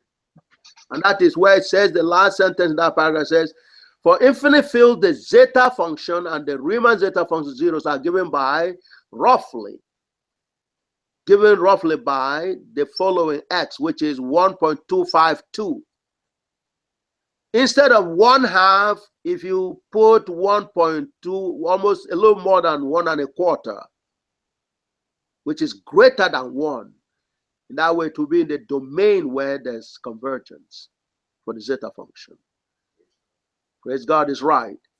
So the solution, rather than being S is equal to 1/2 plus IYJ, the solution revealed by God is 1, S is equal to 1.252 plus IYJ. So it looks geometrically like Riemann hypothesis, but it has X that is greater than 1 rather than less than 1. Because when it is greater than 1, or when it's less than 1, like Riemann had it, there's no convergence. The only sense is in the finite field, like Delin said it. But in a little more than 1 1/4, you have convergence. And you could have, when the dynamics of you having a convergence says that you could find one value that the infinite terms will approximate. That's the dynamics of convergence. It's extremely beautiful. So it's a very serious, not only attack on humanity, but the disrespect of the Creator, who is the only one that can reveal this kind of vision, understanding, and intelligence to any human creature or any creature. You understand? Yes. That's what God has revealed in terms of all this come out of the G2j. So things that were right in Riemann hypothesis is verified. Things that were right in Delin is verified. Things that you understand me? All the predictions about the value of Riemann hypothesis all verified in terms of prime numbers. Everything is in there.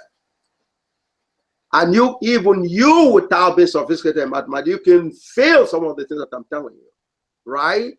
Yeah. Yes.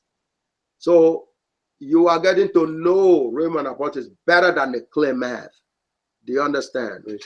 Yeah. That is the act of God. Okay? That's why I don't consider it a waste of time talking to any of you. So you got to be empowered by that to rise to the point where you begin to transcend the killing by the police. Do you understand? Yes. Yeah. This is the solution to the police. Can you see that? I can. Yeah. So are you prepared to pursue it very seriously? Yeah. Yes. Okay. So we're a partnership. Now we're going to go, I think okay, there's a convergence. You know, I just showed you the GAGUT, the geometric African series, which is the basis of the proof of the convergence, or the dynamics of the geometry of the convergence. And then we go to the geometry. That's where you're going to see the power of God and why nobody can touch the G2j solution geometrically. Oh, okay. Oh, I thought you were calling the other guy. Okay. Okay. Now move to the next one. Okay. Okay. Well, let me just quickly tell you here. The basis for the convergence is, a well-known theorem called the comparison test, which is used to determine convergence in very complicated case like this. The theorem itself is extremely straightforward. Okay, it says in that equation 10-4, if you have a sequence or series where they are, positive, okay, and you have that kind of positive series converging, and you have another series, the UN is the one that's on top and the one that converges. Then you have a VN, which is each corresponding term, the terms of the V1 or the VN is smaller than the the UN. That is, so you have two, so you're comparing them.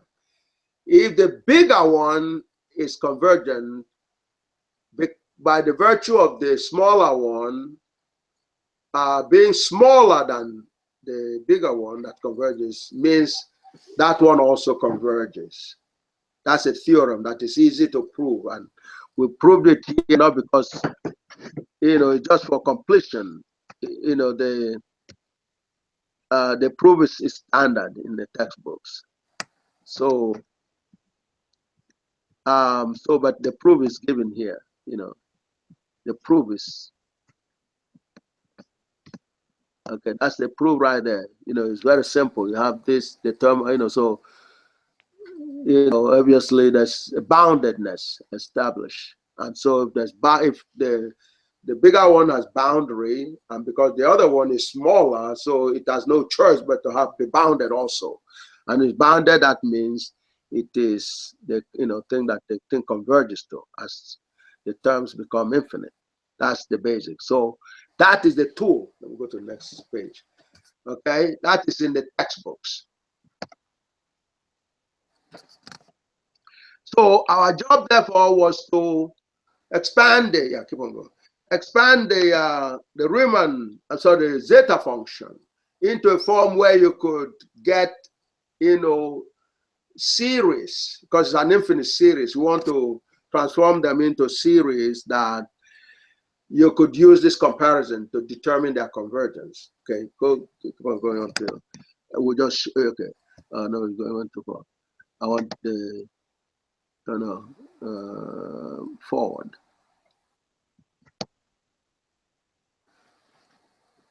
Okay,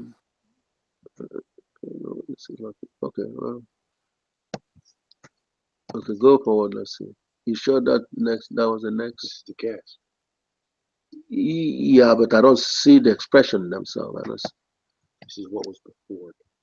Okay, keep on going. It's kind of blurry anyway. Yeah, keep on going because this is still working with the. Keep on. Something. So you jump in pages. Okay, go. No, go ahead. Keep on going. Go forward. Go. Go to next page. The series that keep on going. Okay, this is what is needed. Okay, so we have to find what eventually God revealed to be there. Are you there? Yeah, I'm here. Okay. This is the miracle, another part of the miracle by God in terms of how you find a connection to the zeta function to determine convergence. It turns out what was the basis of the African mathematics, the origin of mathematics, has to do with summing the powers of half. And in summing that infinite series of powers of half, you will get some kind of understanding of mathematics series, the analysis of series. That's very unique. So God led me into that without even prior knowledge of that as being part of the original African mathematics, as the math, which is where the word mathematics came from. So what it entailed was to find, using a partial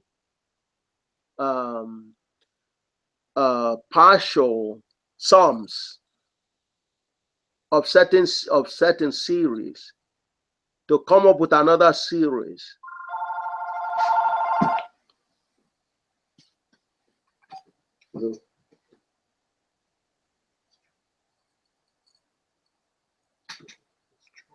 Okay. Yes, hello, sir. So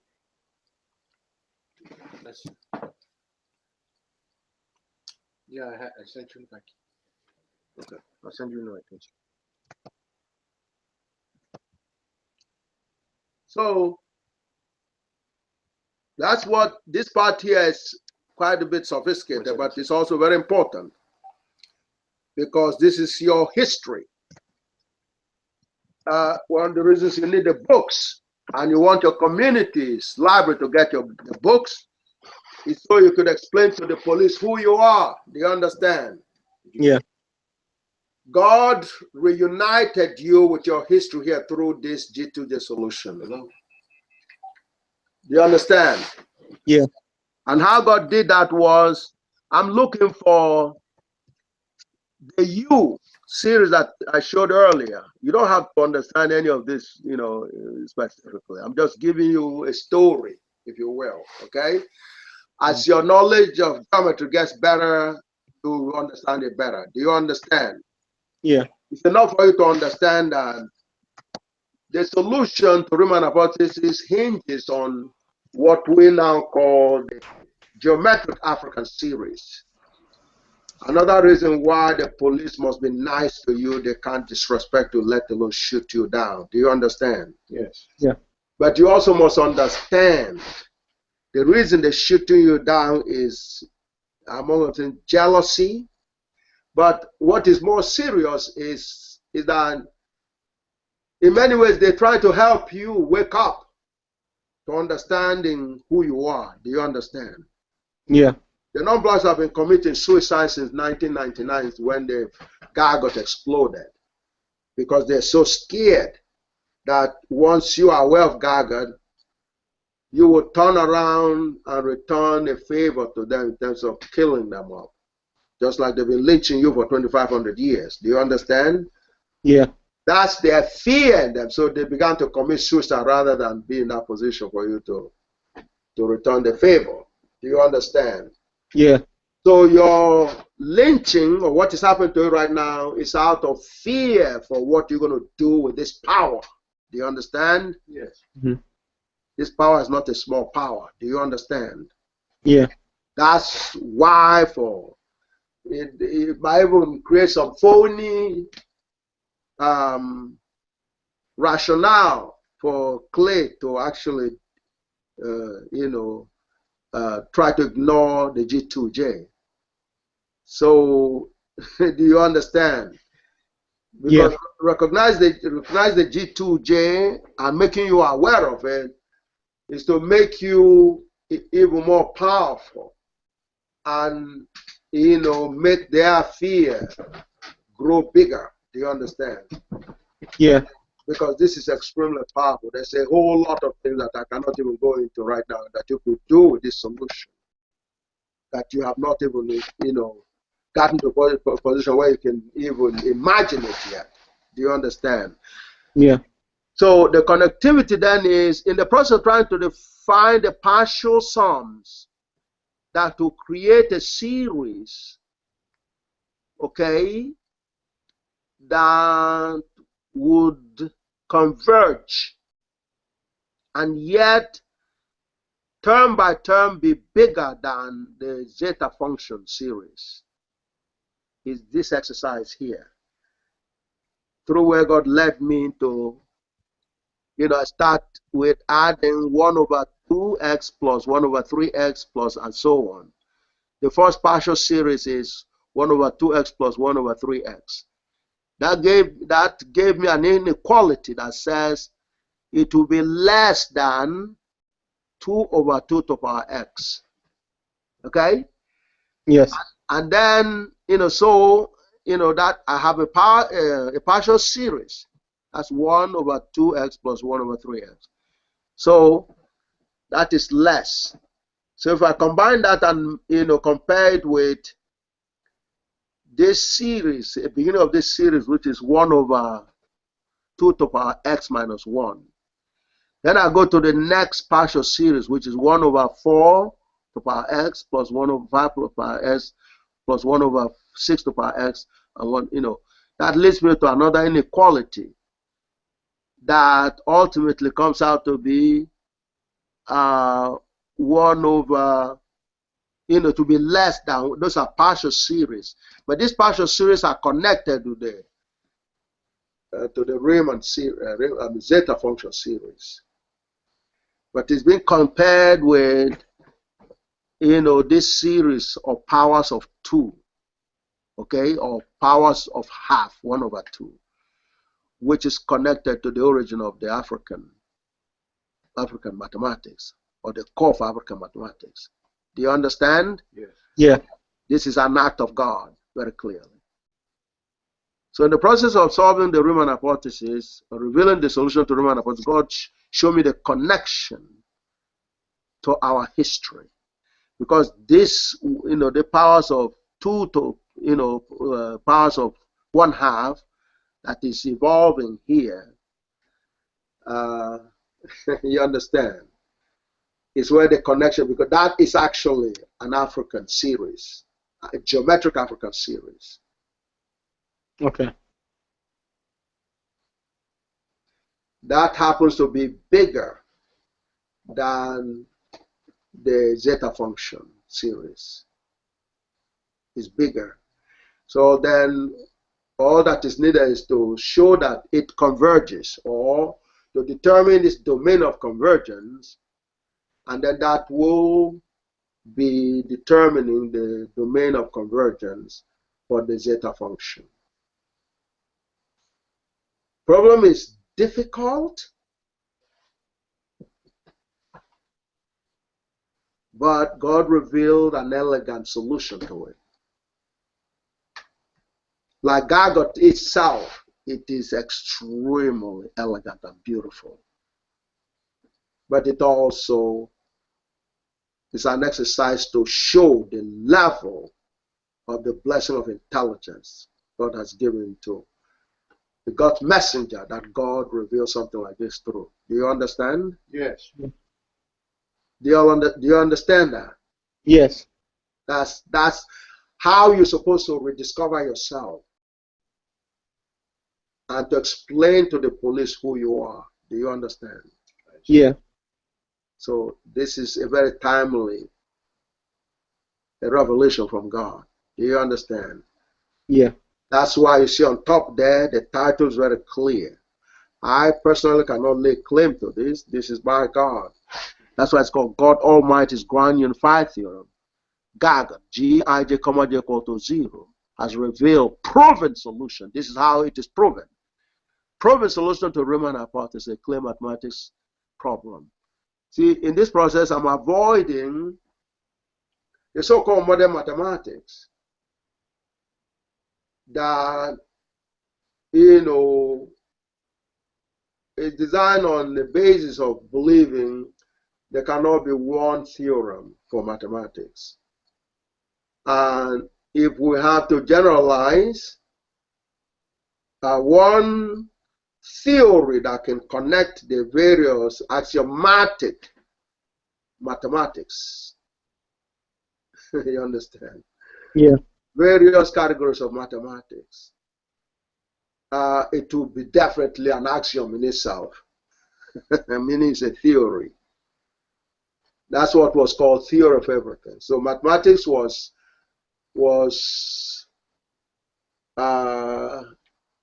surrendered into the realm of theories, and that's one reason why God sent over this one. So what I'm doing is the ultimate mathematics. What you see right now is the ultimate mathematics. So if you don't understand it, don't feel bad. Do you understand? Yes. Right. So it's the same as illnesses as well, too, then, right? Huh? It's the same as illnesses, too. They're trying to generalize illnesses when it's really just one thing. Exactly. That is true. That's very true. It's all one. The truth is one, and the consequences of those truths, how the truth develops, must be one. So the point is, that's what God is doing here. Yeah. To the right is what constitutes the geometric African series. Okay? The powers, additional powers. In other words, in the Riemann hypothesis, you have in powers of not only 1/2, but 1/3 and 1/4 and everything else. And what God is doing is that, the powers of 1/2 are greater than partial sums of those series. Mm-hmm. That's the God order. It's going to take you years, but if you determine, you can get started and committed, you could begin to pick up. And there's a lot of gaps in geometry that you need to fill up, but at least you get a sense of what we're talking about. So that's how God revealed the geometric African series. Okay. That's cool. Hold it down to the left. Yeah, I understand. Okay. So, okay, that looks like. You have to start at the bottom, but you have to click on this one like this all the time and scroll up. All right. Okay, so what happens is eventually you come to the last term over there where you summing 1 over 2, that's half the power a times x minus 1. The only thing that was not available in the original geometric African series is the x minus 1, but that is an additional, what do you call it, multiplier. That's all it is. It's still fundamentally a series of powers of 1/2. Do you understand? Yeah. So now move to the next page. So that's the dynamics. So that's, you can see the reality of convergence. Okay. Again, well, I didn't have to go and get bogged down with theoretic mathematics. I praise God a great deal. I never wanted to get involved in theoretic mathematics or theoretical mathematics. It's bad enough to talk about theoretical physics, but to talk about theoretical mathematics, there's no such a thing. Theorematic mathematics is what is real. That's, in other words, mathematics that's a study of theorems. Okay? Yeah. But before GAGUT, people were doing theories, meaning axiom dominated. Okay, so it turns out that that series on the right is this here, and that, turns out to be identified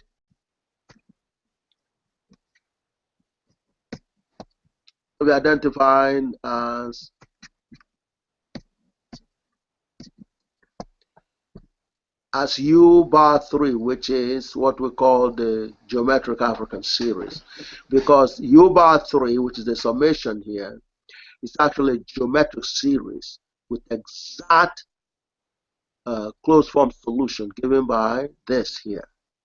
That's a miracle, absolute miracle. Because when you have a closed form solution, it is the ultimate. No matter how complicated something is, once you reduce it to closed form, you'll be able to see the geometry loud and clear. So the function that we're looking for the series that we're looking for has an actual closed form solution, which is the geometric African series. That's one of the critical things that make this problem so difficult. That's a secret here. Can you see that? Yes. Haynes? Yeah. Can you see that? This is what I'm circling around. Can you see Yeah. that? That's the geometric African series, U bar 3. So in this form, it would have been very difficult if we couldn't get this here. This is the closed form solution, and now the geometry is extremely apparent. It's very clear now. To get here is important, okay? But to get here is an act of God. That, identifying this to be a geometric series, which has a known formula. That formula is used to get here. Now it is extremely simplified. So now it gives you a way to determine the domain of convergence for this U bar 3, which will now provide a domain of convergence for Riemann, zeta function. Okay? I don't expect you will understand that easily. Just hang in there so you can see. So that's what's happening here. I just rewrote this from here. And so I can see that when x is greater than 1, this will converge. Okay? Yeah.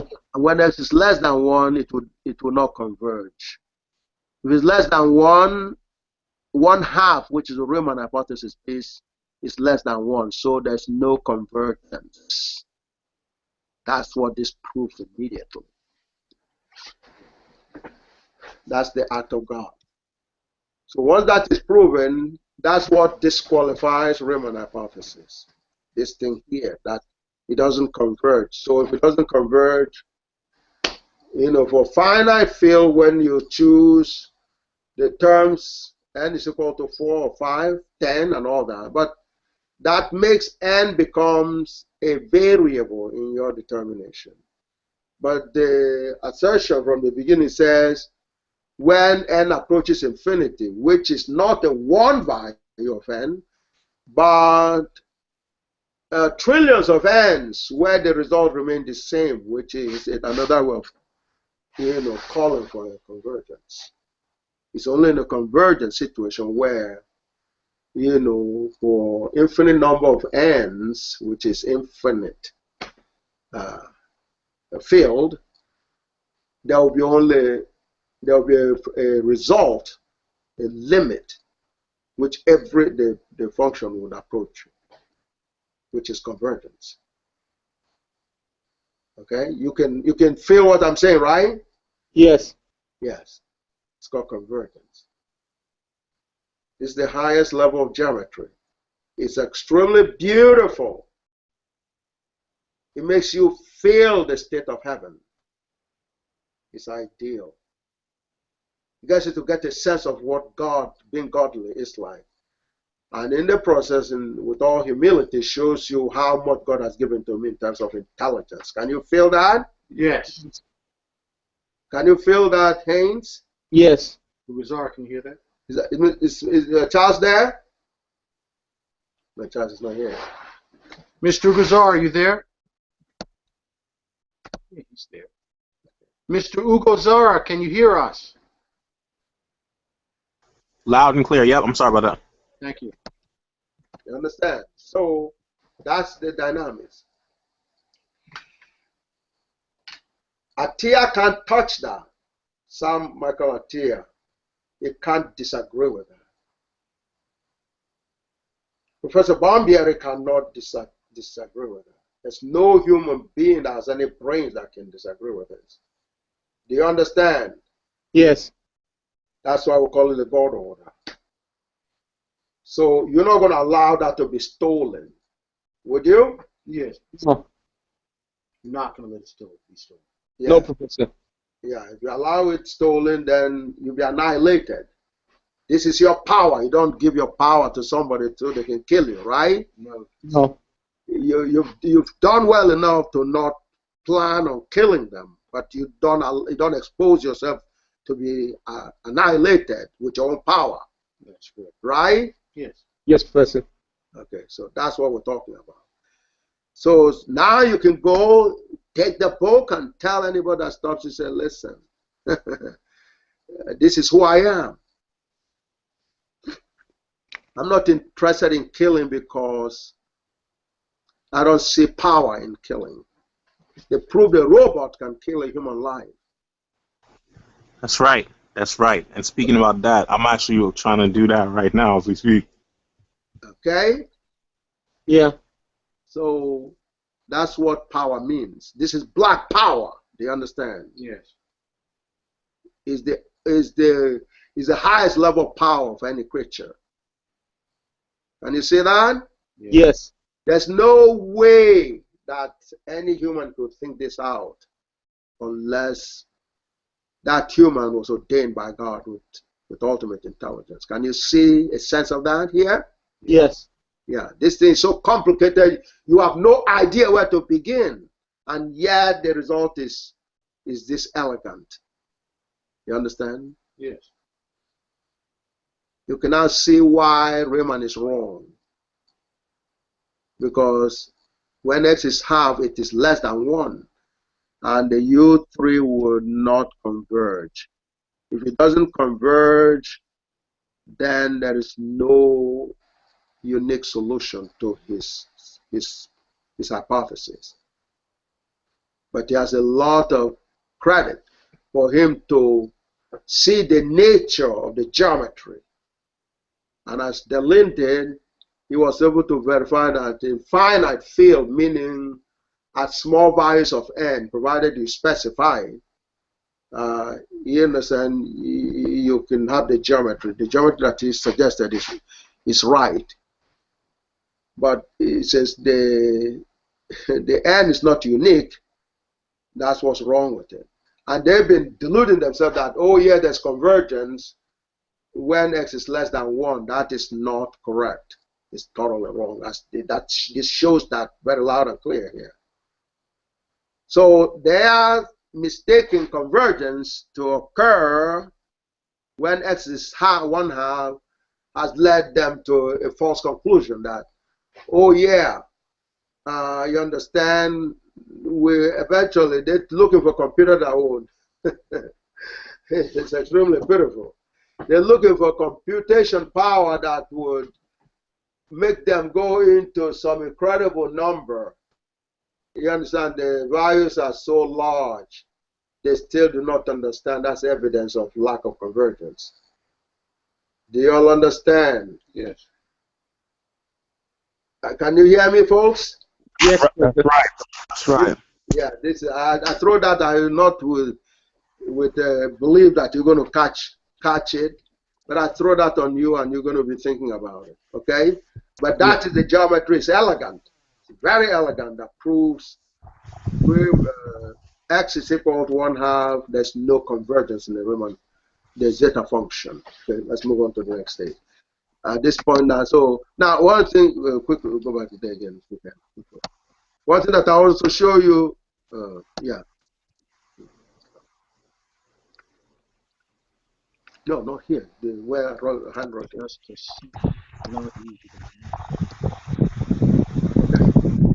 What happens is, in the U-bar 3, which is the geometric African series, when x is greater than 1 and n gets large, the 1/2 to power n multiplied by x minus 1 is going to get smaller. It's going to get smaller as n increases. And as n gets large, it also gets smaller. So what happens is, when that term gets smaller, for a fixed x, what happens is that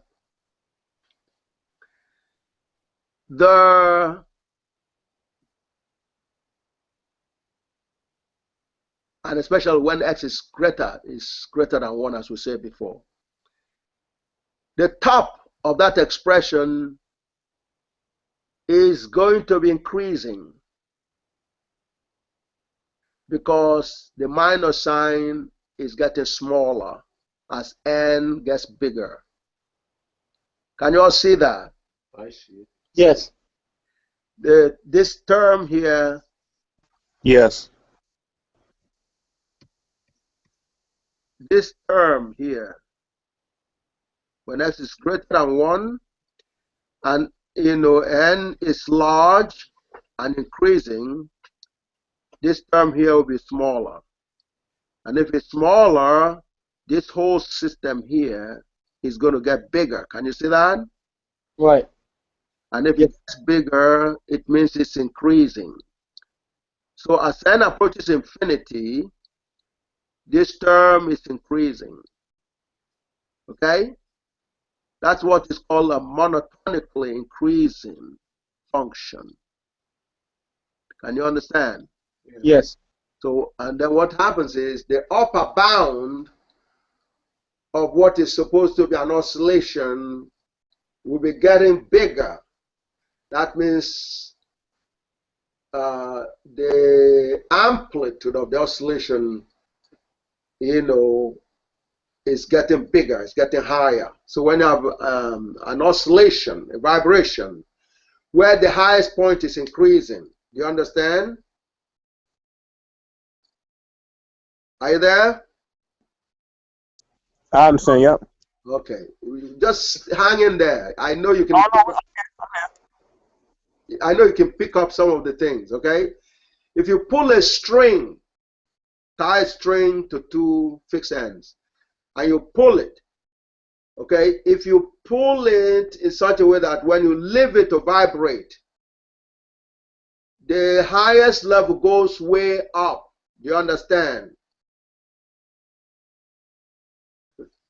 Hello?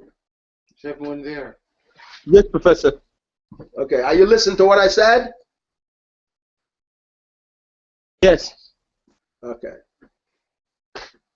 If you have a string and actually, either you pull it up or you pull it down. If you pull it down, you see, you could understand better because the lower you pull it down, the higher up it will go when you release it. Do you understand that?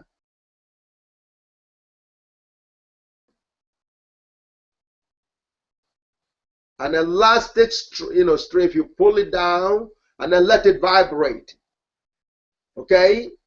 The deeper you pull it down, the higher it's going to rise when you release it. So technically, it's like a bow and arrow. Exactly, kind of similar. Okay. But it's like a vibration. That's what the vibration is, okay? Also that, so the lowest point and the highest points are what we're looking at. What you see in this expression is the highest point is increasing. So if the highest point is increasing from the monotonic dynamics that we mentioned, it means the lowest point will be decreasing. Can you see that? That's the example of what I said before, okay? Because really, in a symmetric system, the highest point is a reflection of the lowest point or vice versa. Do you understand? Yes. So the lower it gets, the higher it goes. Do you understand? Can you understand that? Yeah. Yes. So when you look at an all positive situation, therefore, which is the magnitude or the modulus, if the highest level of the modulus is increasing, the lowest point of the modulus is decreasing. Can you see that? Yes. So ultimately, the ultimate lowest level, therefore, and the ultimate highest level, therefore, for the lowest level, it will be approaching zero. And you see that this is the magnet, the modulus will be approaching. It can't get less than zero. Do you understand? Right. So the very minimum it can go is zero. Can you see that? Yes. And that's because zero is the origin. Yeah, well, that also. But because a modulus has the minimum value is a zero always. Because, modulus is such that where you count the positive as positive, the negative is also considered positive. Okay, so that's what the modulus means, okay, the magnitude. You can't get the magnitude that is less than zero. Okay? So therefore it says that the zeros in this case is going to be approached as n approaches infinity. That's nothing that you could see without the Almighty God's vision. Do you understand? Yes. It is so elegant. It's an act of God. So you can see, confused people as being jealous of this kind of thing. Clearly, one of the reasons why our facilities were firebombed. Do you understand? So the killing of black people is consistent with the firebombing of our facilities. But it's to wake you up to say, hey, look all the blessings that God has given to you. What are you sitting down pretending to be slaves for? Why? So in that ironic way, it's a way of waking you up. Do you understand? Yeah. You are too precious to be languishing in unemployment and being called special ed and not building monuments for GAGUT. Why? That's the reminder. The Jewish people went quickly and began to build, monuments for E = MC². And as soon as that happened, the doors of the gas chambers were open and they were coming out. Do you understand? Yes. Yeah. So they're subjecting you to gas chamber kind of treatment so you can wake up to say, come on, I don't belong in the gas chamber to begin with. But that will not happen until you build the monument. Do you understand? The GIJ, J. The GIJ, J equal to 0, monument must be. So you can keep the police busy to say, look, it is clear that for their sake and for our sake, we need a monument. Do you understand? Yes. Can you all understand that? I understand. Do you both understand, Mr. Bozar and Mr. Haynes? Yes, Professor. Yeah, I'm trying to process that. Yeah, I'm trying to just think about it. Yeah. So the killing will stop when you have the monuments up. Can you see that? Yes. Yeah, I remember that. Go ahead. Yes. Okay. That's Haynes. Can you see that? Yes. So what are you going to do with regards to the monument? Decrease it, right? No, monument in terms of making the GIJ Monument. comma J equals 0 monuments. Oh, correct. Yeah. Well, what So are you what are going your to? plans of it? What are your plans? What are you going to do? You along with the child. What are you going to do? Oh, I'm gonna inform more people. Okay. So police person comes to you and say, look, Mr. Cop, the reason you're disrespecting me is you haven't seen the monument of our formula. You respect the Jewish people because you see their monument. You understand? Yes. Are you ready to go to the mayor of your city to ask for a spot of putting your monument? Are you ready to do that?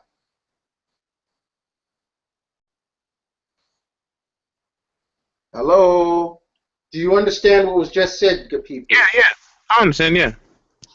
Are you ready to do that? Or let me put it another way. Are you ready? Are you interested in stopping the killing of the black people? Oh, of course. And I just proved to you the only way you can stop that is to put up I'm your making the monument. Have I said that? Have I proved that to be connected and be the condition for the lynching to stop? Yes. Yep. So you said you're interested in stopping the lynching, right? That's right. Yes. So do you see how that implies if that interest is real, you'll be interested in putting up the monument? Yep. Yes. So what are your plans then? Can you tell me? How are you going to do that? Inform my brothers. Okay. What about your sisters? Oh, I'm sorry. Them too. So, well, the sisters will cook, they will dance. So, in fact, the sister that was killed in Philadelphia, in the West, the Midwest, Ohio, he may have already stumbled into part of GAGUT. May have been the basis of why he was saying, hey, black people are not slaves. Okay, but if the monument was up, it won't be just one voice. Do you understand? Yes. And she would have been here today. Can you see that connection? Yes. So are you going to be really serious with the monument? Yes. Yes, Professor. Are you sure? Yes. What are you going to do tomorrow with regards to that? I'm try my best to reach out to everyone, But you realize you have to be successful, right? Yeah. What would you be doing in terms of going to the mayor's office? So, Yeah. You could put up the GAGUT formula, the burial ground in Manhattan, right? Yeah. Well, so what? Okay, now what? You could go through your politicians from now on for you to vote for any black politician or non-black for that matter. You have to ask them what is their plan for the funds and the facilities for setting up your monument, right? Yes. So you can see there are a lot of things you could do, right? Yes. Have a model of the monument handy, or get the large picture of the guys. You have that and take it to the police station. Say, look, if you have this monument, you will know the truth about us and you will not call us criminals. And if you do not rise to that ground, that level, there will be problem for everyone in this society, because you cannot be killing black people. That's the lifeline of humanity. Do you understand? Yes. Without the blessing to the black people, this thing probably would never have shown what you're seeing right now. Can you see that? Yes. Can you see that? Yes. Yes, Professor. So if you eliminate such people, what is the chances for non-blacks to survive? There is no total extinction. Can you see that? Yes. Yes. You have to take it seriously then. Okay, let's move on to the next thing. So this gives you a motivation for the monument. Okay. Yeah, no, we'll go through this already. Yeah, this is the this is the height of the geometry. And John Glover actually plotted this. Okay, so you have to give him compliments. Can you see this? Yes. Thank you, sir. Yes, Professor. Yeah, that is the geometry of the formula. Do you understand? This is why, if you're close enough to the G2j, you will be more motivated to take on Jim Crow in terms of ClayMath. Do you understand? Yes. Can you see that geometry? Yes. Have you seen anything like that before in your life? No. Something with such a beauty and elegance. Have you seen that before? No. And that it comes out of the most difficult geometric problem, at least to the non-blacks. It is transformed into such a beauty. It is not an ugly problem that it was thought. Can you see that? Can you see that? Yes.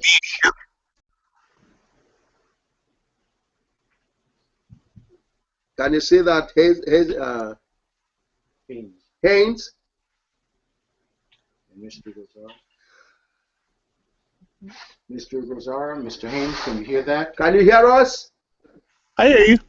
Okay. What do you think of this geometry? This is geometry. It's godly. Now, what does it represent? Intelligence. Okay, that is the equation. And as a matter of fact, if you look to the right top of the here, you see that over there? Mhm.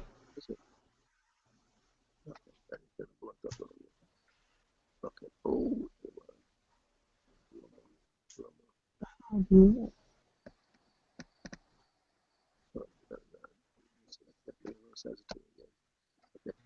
Can you see that? Yes. Yep. Okay, if you look, this is the G2j. See that right? G2j solution. You can see that right? Yes. The variant that you saw before, that's exactly it. The minus eta sub 0, natural log of 2 plus log of u as a function of eta sub 0 times e to power I to power, e to power I into 2j plus 1. That 2j plus 1 is where the prime numbers reside, because that's an odd number all the time for every j. And since every prime number except of 2 is odd, they're all in here. Can you see that? Yes. Can you all see that? Yes. Mhm. That's what makes this an untouchable solution. Everything that is known from Riemann hypothesis and zeta function are all embedded in this invariant here. Do you understand? Yes. Yes. ClayMath ought to be ashamed of of him or herself itself to try to con you into making believing this does not exist. Do you understand? Yes. Yep. Contains all prime numbers in a very stupid way. It's like saying prime numbers don't exist because prime number cannot exist if G2j does not exist. Can you see that? Yeah. Don't you see how stupid that kind of exercise from ClayMath is? I see it. Yeah, Do, very. do odd numbers and prime numbers, are they real? Do they exist? They do. Does number 2, 3, 5, 7, those are all prime numbers. Did you know that? Yeah. A number that can only be divided by itself and 1. Do you understand? Yeah. To get an integer. Do you understand? Yes. So G2j contains all of them. That's a proof right here. Do you understand? Yes. So if you say G2j does not exist, it's like saying odd numbers and prime numbers don't exist. Can you see that? Yes. That is what ClayMath is telling the world. Can you see that? Yes, I can see. How do you feel about it? You can see that yourself, and it's telling you it doesn't exist. That's what you need to have a way of explaining to them. A monument will be one of those as well. But you go to Harvard, and you need Haynes, you would eventually need a group to go to Columbia University, because what you saw with Harvard and MIT, although you came in a little late, but Charles saw it, is a similar signature from Columbia as well. And NYU, and especially NYU, because that's where Professor Garvidian used to be. You understand? Yes. NYU, especially Quran is on Mercer Street. I think it's in the 250s, Mercer Street downtown for you, Haynes. Okay? You familiar with that area? Greenwich Village. You know where Greenwich Village is, Haynes? Yes. Okay. On the 4th Avenue area. On Mercer Street is where Quran is. I used to visit Professor Garvidian there. I think his office used to be on the 11th floor. Okay, and from there we walk down the street and we get sushis. That's when we're, you understand, we're communicating and so on, before he transformed on. So now, the geometry here is a geometry of this mapping. As I said before, it's a mapping from U space as U there to A sub 0 space. That's what this invariant represents. You understand? Yes. Okay. So the proof of that is the mapping. You are in the U space. This is the U space here. Okay, the U. See, the U1, U2. That's called the U space. This space is U. Like the U here. It's a complex function. You can get it into U. It's right here into U1 plus IU2. So if you make find the modules of U in terms of R, R squared is equal to U1 squared plus U2 squared. That's by definition what a module is. And then the angle between them is a ratio. The tangent is U2 over U1. You understand? Yes. So now, you could use a modulus representation and an angle. That would be R and theta.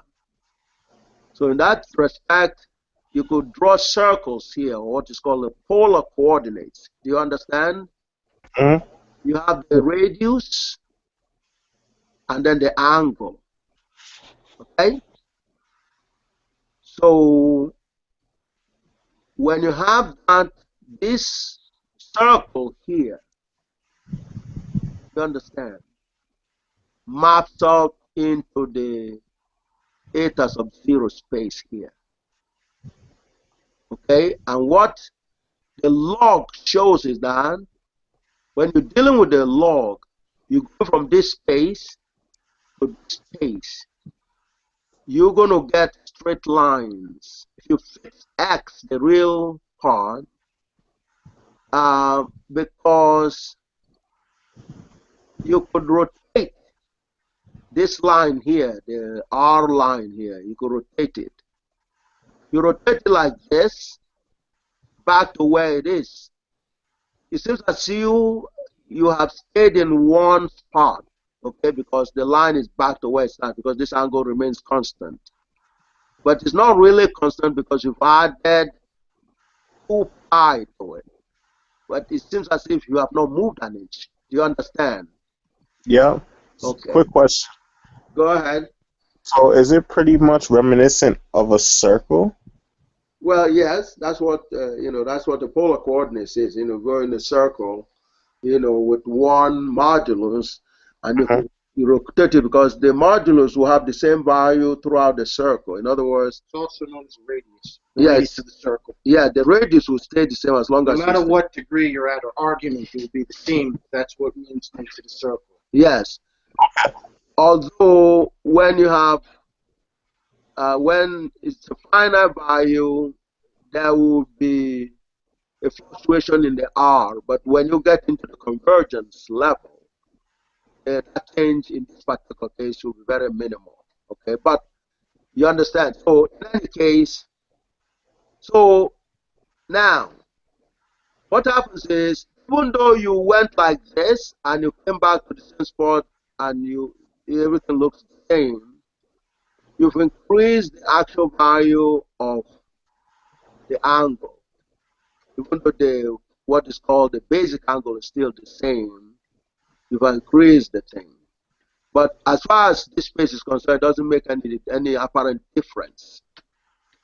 However, so if you could call that an hour hand, actually a minute hand, this will be like an hour hand. Can you see that? Yes. Okay, so now that hour hand will have some motion when you do that. You go like this, you back to square one where you started, and this angle still remain the same, but this will change its position. It will move either this way or this way. Do you understand? Yeah. So you do another again, there'll be another motion.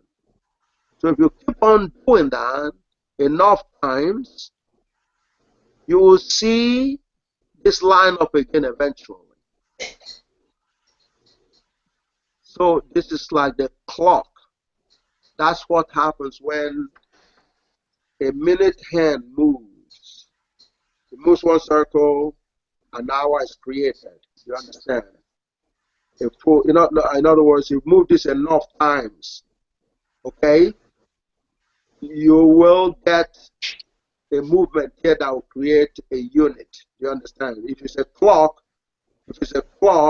you move that 60 times. That's 60 minutes. You get an hour. Do you understand? Yes. Do y'all understand? Hmm? Do you understand what I said? Yep. Okay. So now, if you keep that moving throughout the day, you could get this to go through a cycle. When you move this round once, you've gone through a cycle, a minute cycle. Do you understand? Yes. You go from here, boom, down here, you've covered 1 minute. You do 60 of those, and you have an hour indicator here that will change by 1. Do you understand? Is they similar? It's like a clock. That's what they understand it. That's what's amazing. The solution to the zeros, the actual zeros, is when this minute hand and hour hand are lined up at 180 degrees between them. Do you understand? In other words, to be a continuous straight line. Do you understand? Yes. Do you understand? Yes. This is a model for a clock. If anybody told you that the clock has anything to do with the Riemann hypothesis, would you believe it? No. There's no basis for you to believe it. That's what it means by an ultimate blessing to professor evil from God. Can you see that? Yes. Can anyone feel it or not? Yes. Are you sure? Yes, Professor. There's no other way other than credit with God to be able to see something like this. It is so complicated. Look into the invariant itself. First is the revelation of this, the invariant. But from the invariant immediately you see it's a logarithmic mapping of U space to the eta sub 0 space. So this eta sub 0 and this is the U space.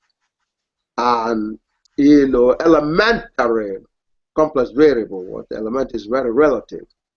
Says that when you mapping log from this space to space, you will have, you know, circles mapping onto vertical straight lines. Do you understand? Yes. That is why this can't be touched. Are you all awake? Yes. Yes. This automatically proves that is the case, this invariant. You will have a mapping from this space that will produce vertical straight lines here.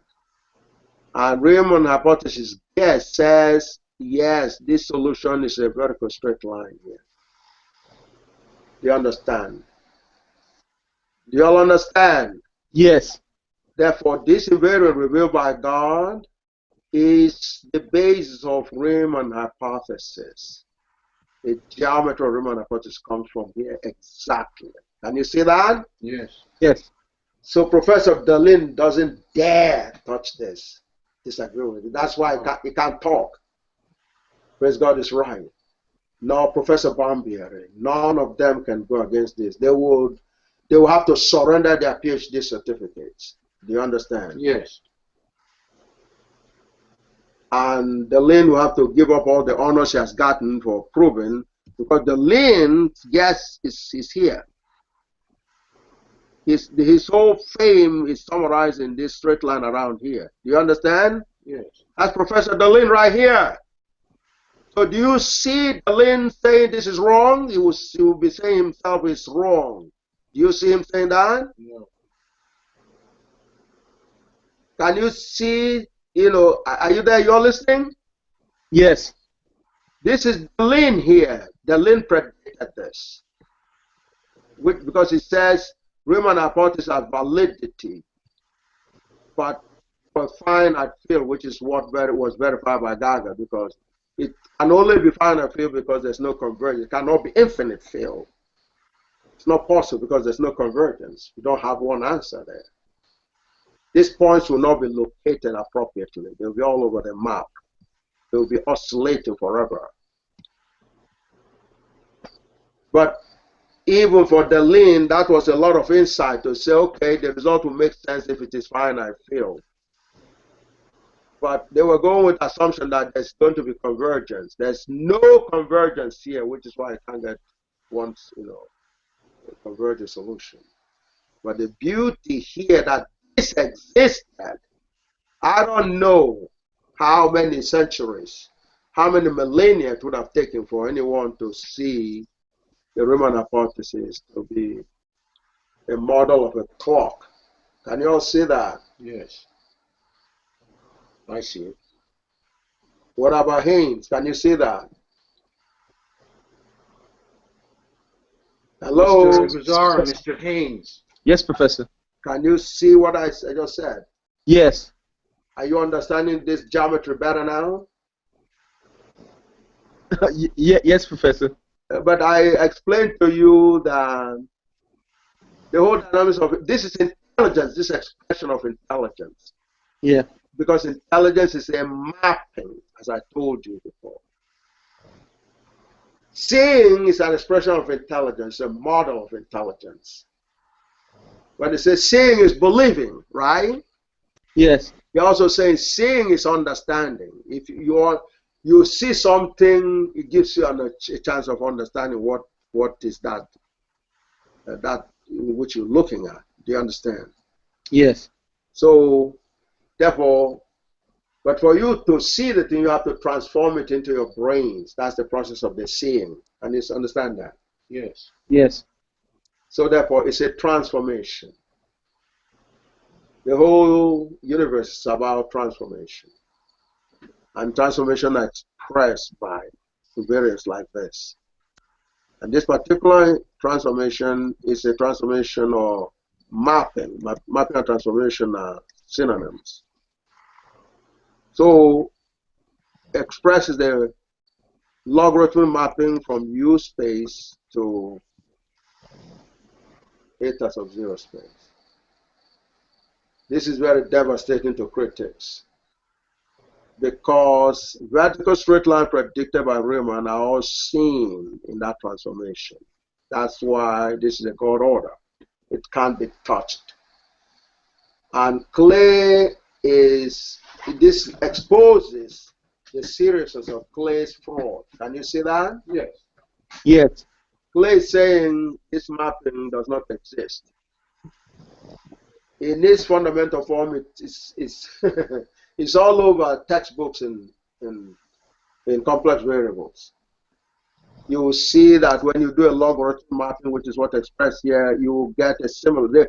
You will not necessarily get a clock.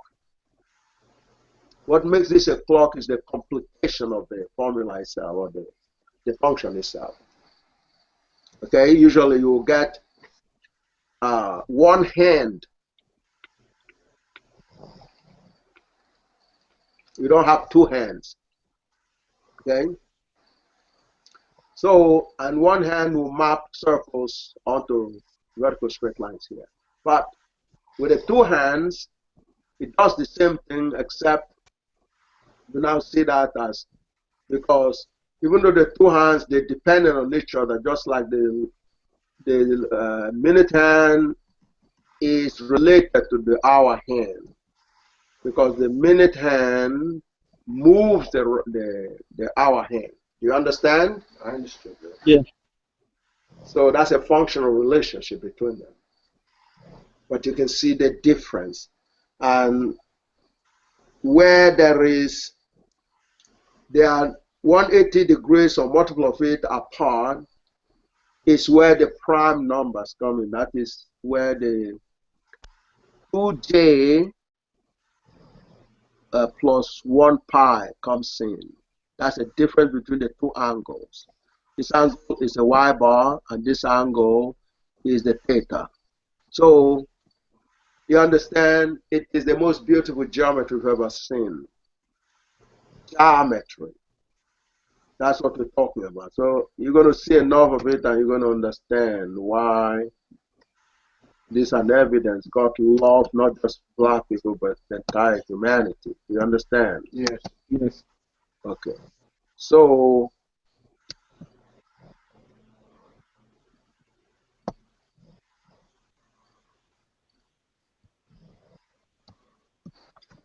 okay.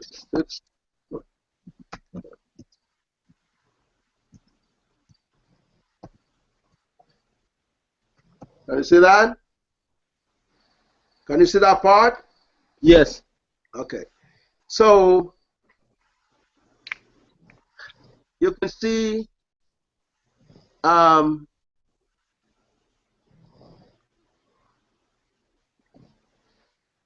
the various regions of it.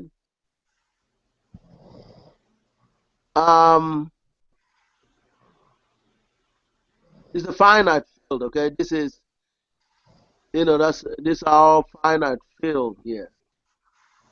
Okay? This domain here, this interval here, is all what you call finite field zeta function zeros. That's what Deline was talking about, although they were focusing, this is the Riemann specific here. Riemann is here, 1/2.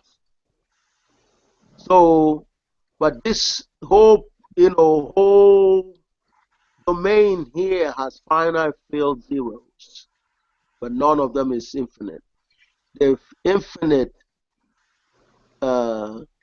field Okay, 0 is in this domain here. Okay, from here onwards. Okay, but the actual thing is rough here. I mean, the actual zeros is here 1.252. That's the real zeros right here. Okay, so therefore, this is the Riemann hypothesis. Hypothesis, conjecture guess, and this is what GAGUT determined, got revealed through GAGUT as roughly. As you can see, the geometries are the same, are similar, but the actual value of x is different. And this is slightly different, but it's still similar to this here. Can you see that? Yes. Okay. But going from here with transformation is where God shows the elegance. Incredible. Okay. And then the star from there, as I said before, over here contains all prime numbers with the exception of 2. As a star, the star is in the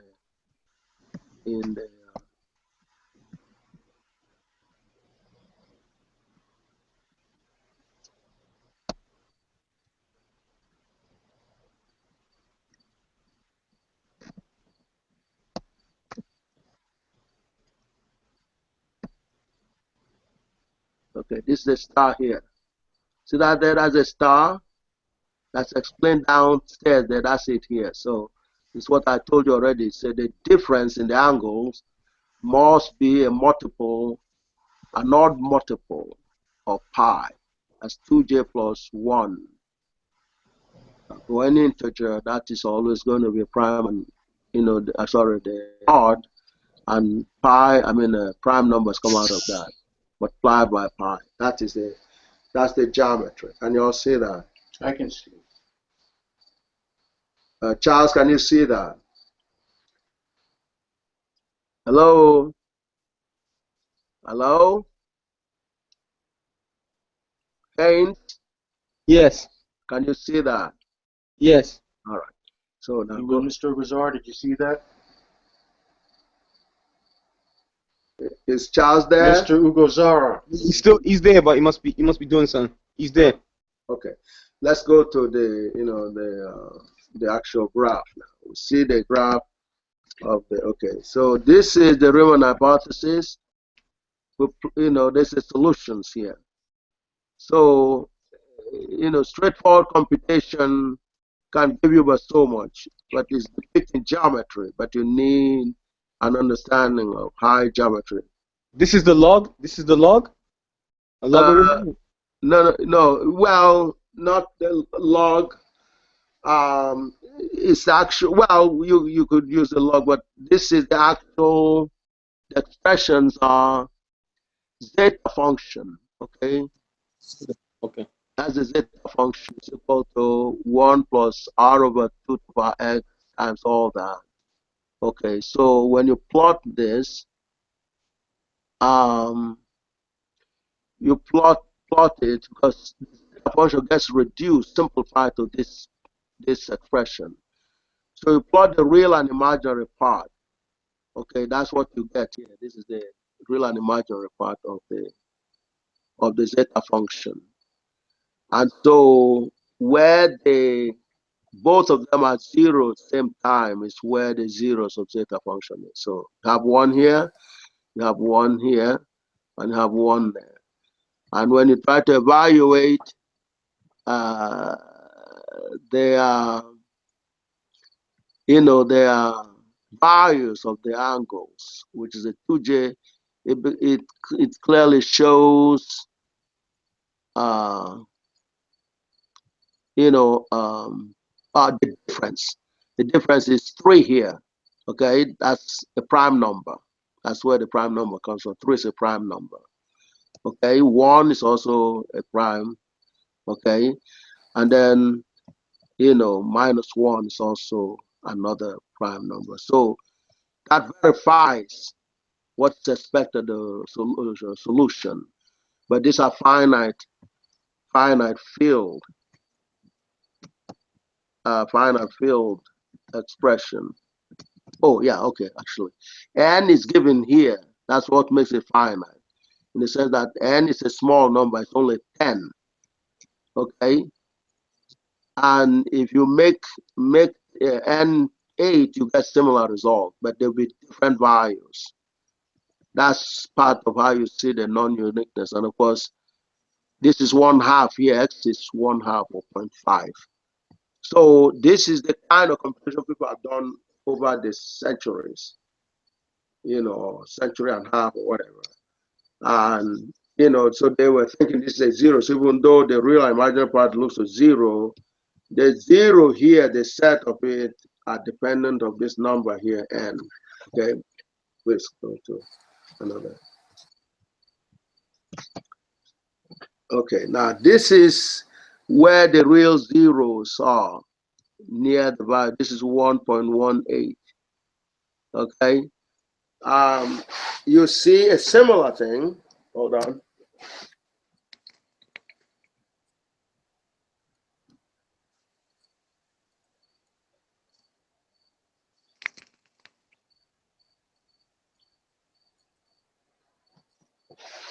This is similar to the other one, but as you can see here, there's an element of stability here. Okay, the process is slower and it's a little more stable, but you see the image or how the things are approaching 0. Okay, because I have a real pattern image, not very obvious, but over here it's closer. You can see here. Okay, this particular place here, the real part, the imaginary part is 0, and the real part is almost 0. Can you see that, all of you? Yes. So in this region, there's not been one single mathematician that was able to tell the world to expect zeros here. Almost everyone could swear there can't be 0 when x is greater than 1. This is an example of x is greater than 1. So it's simply unbelievable. But you can see the plot is showing here. This is pretty close to 0. Can you all see that? Yes. The imaginary part is 0, and the real part is getting very close to 0. Can you all see that, Yes. Charles? Can you see this point here where my thing is? Can you see that? Yes. What about Haynes? Can you see that? Yes. Okay. So therefore, and doing what I said before, as n gets large, the highest point, meaning this point here, is increasing. Okay, actually, this is the real and imaginary part. The modulus would have been a better plot. But, okay, over here, since the necessary condition is that the negative part is 0 anyway, so you're going to be dealing with something equivalent to modulus, okay? Because if the negative here is 0, sorry, the imaginary part is 0, then you only have the real part, okay, that's been plotted, and you can see here, so this would increase. That means the lowest part of it here will be decreasing. That's what I was showing before in terms of the natural dynamics of fluctuation amplitudes. Okay, so the higher this goes, the lower the bottom goes. Can you see that? Yes. Okay, so because the modulus of when this is 0, the modulus of it is the same thing as the value, the modulus of the real part. Can you see that? I see it. Yes. Okay. In other words, it doesn't have an imaginary part, so the modulus, in other words, the modulus would actually be here where it is right now, because the real imaginary part is 0. So if that is higher, this modulus here will get lower, meaning to be approaching 0. Can you see that? Yes. Yes. That's another way of saying that See the number here, and John has a hard time. Not hard time, but had to be very creative in terms of programming all 440 terms of the Riemann, the zeta function. Wow. Okay. Okay. So what happens is now infinity is ways beyond this point. You understand? You can let it go forever. Yeah. So you can see how that is going to go up and this one is going to go down. Therefore, the zero is being approached asymptotically as n gets larger. Can you see that? I can see it. But the constraint is that it's going to be a very slow process. This is the beauty of the God of God. It is God's law for we the creatures. Without God's help, we couldn't possibly see this. Can you see that? Yes. So you can see this going actually to zero when you imagine a billion terms being tapped. Can you see that? Because it's monotonically decreasing, meaning it will be approaching zero. Can you see that? This is the practicality of what you call limits that you study in your elementary mathematics. Limits and functions and all that. Do you understand? Yes. When you say, look, a function approaches certain things at infinity, this is the very elegant way of tasting that dynamics or feeling that dynamics. And here is large enough. Can you feel it? Are you beginning to feel it? Yes. Charles, is that you or Haynes? Hello? Hello? Okay. So that's what's happening. This gets bigger and that gets lower, but it can't go past zero. So the most important thing is that it will continue to get lower as this number increases forever. Therefore, the reason people didn't catch it before is because they did not see the monotonic decreasing of this.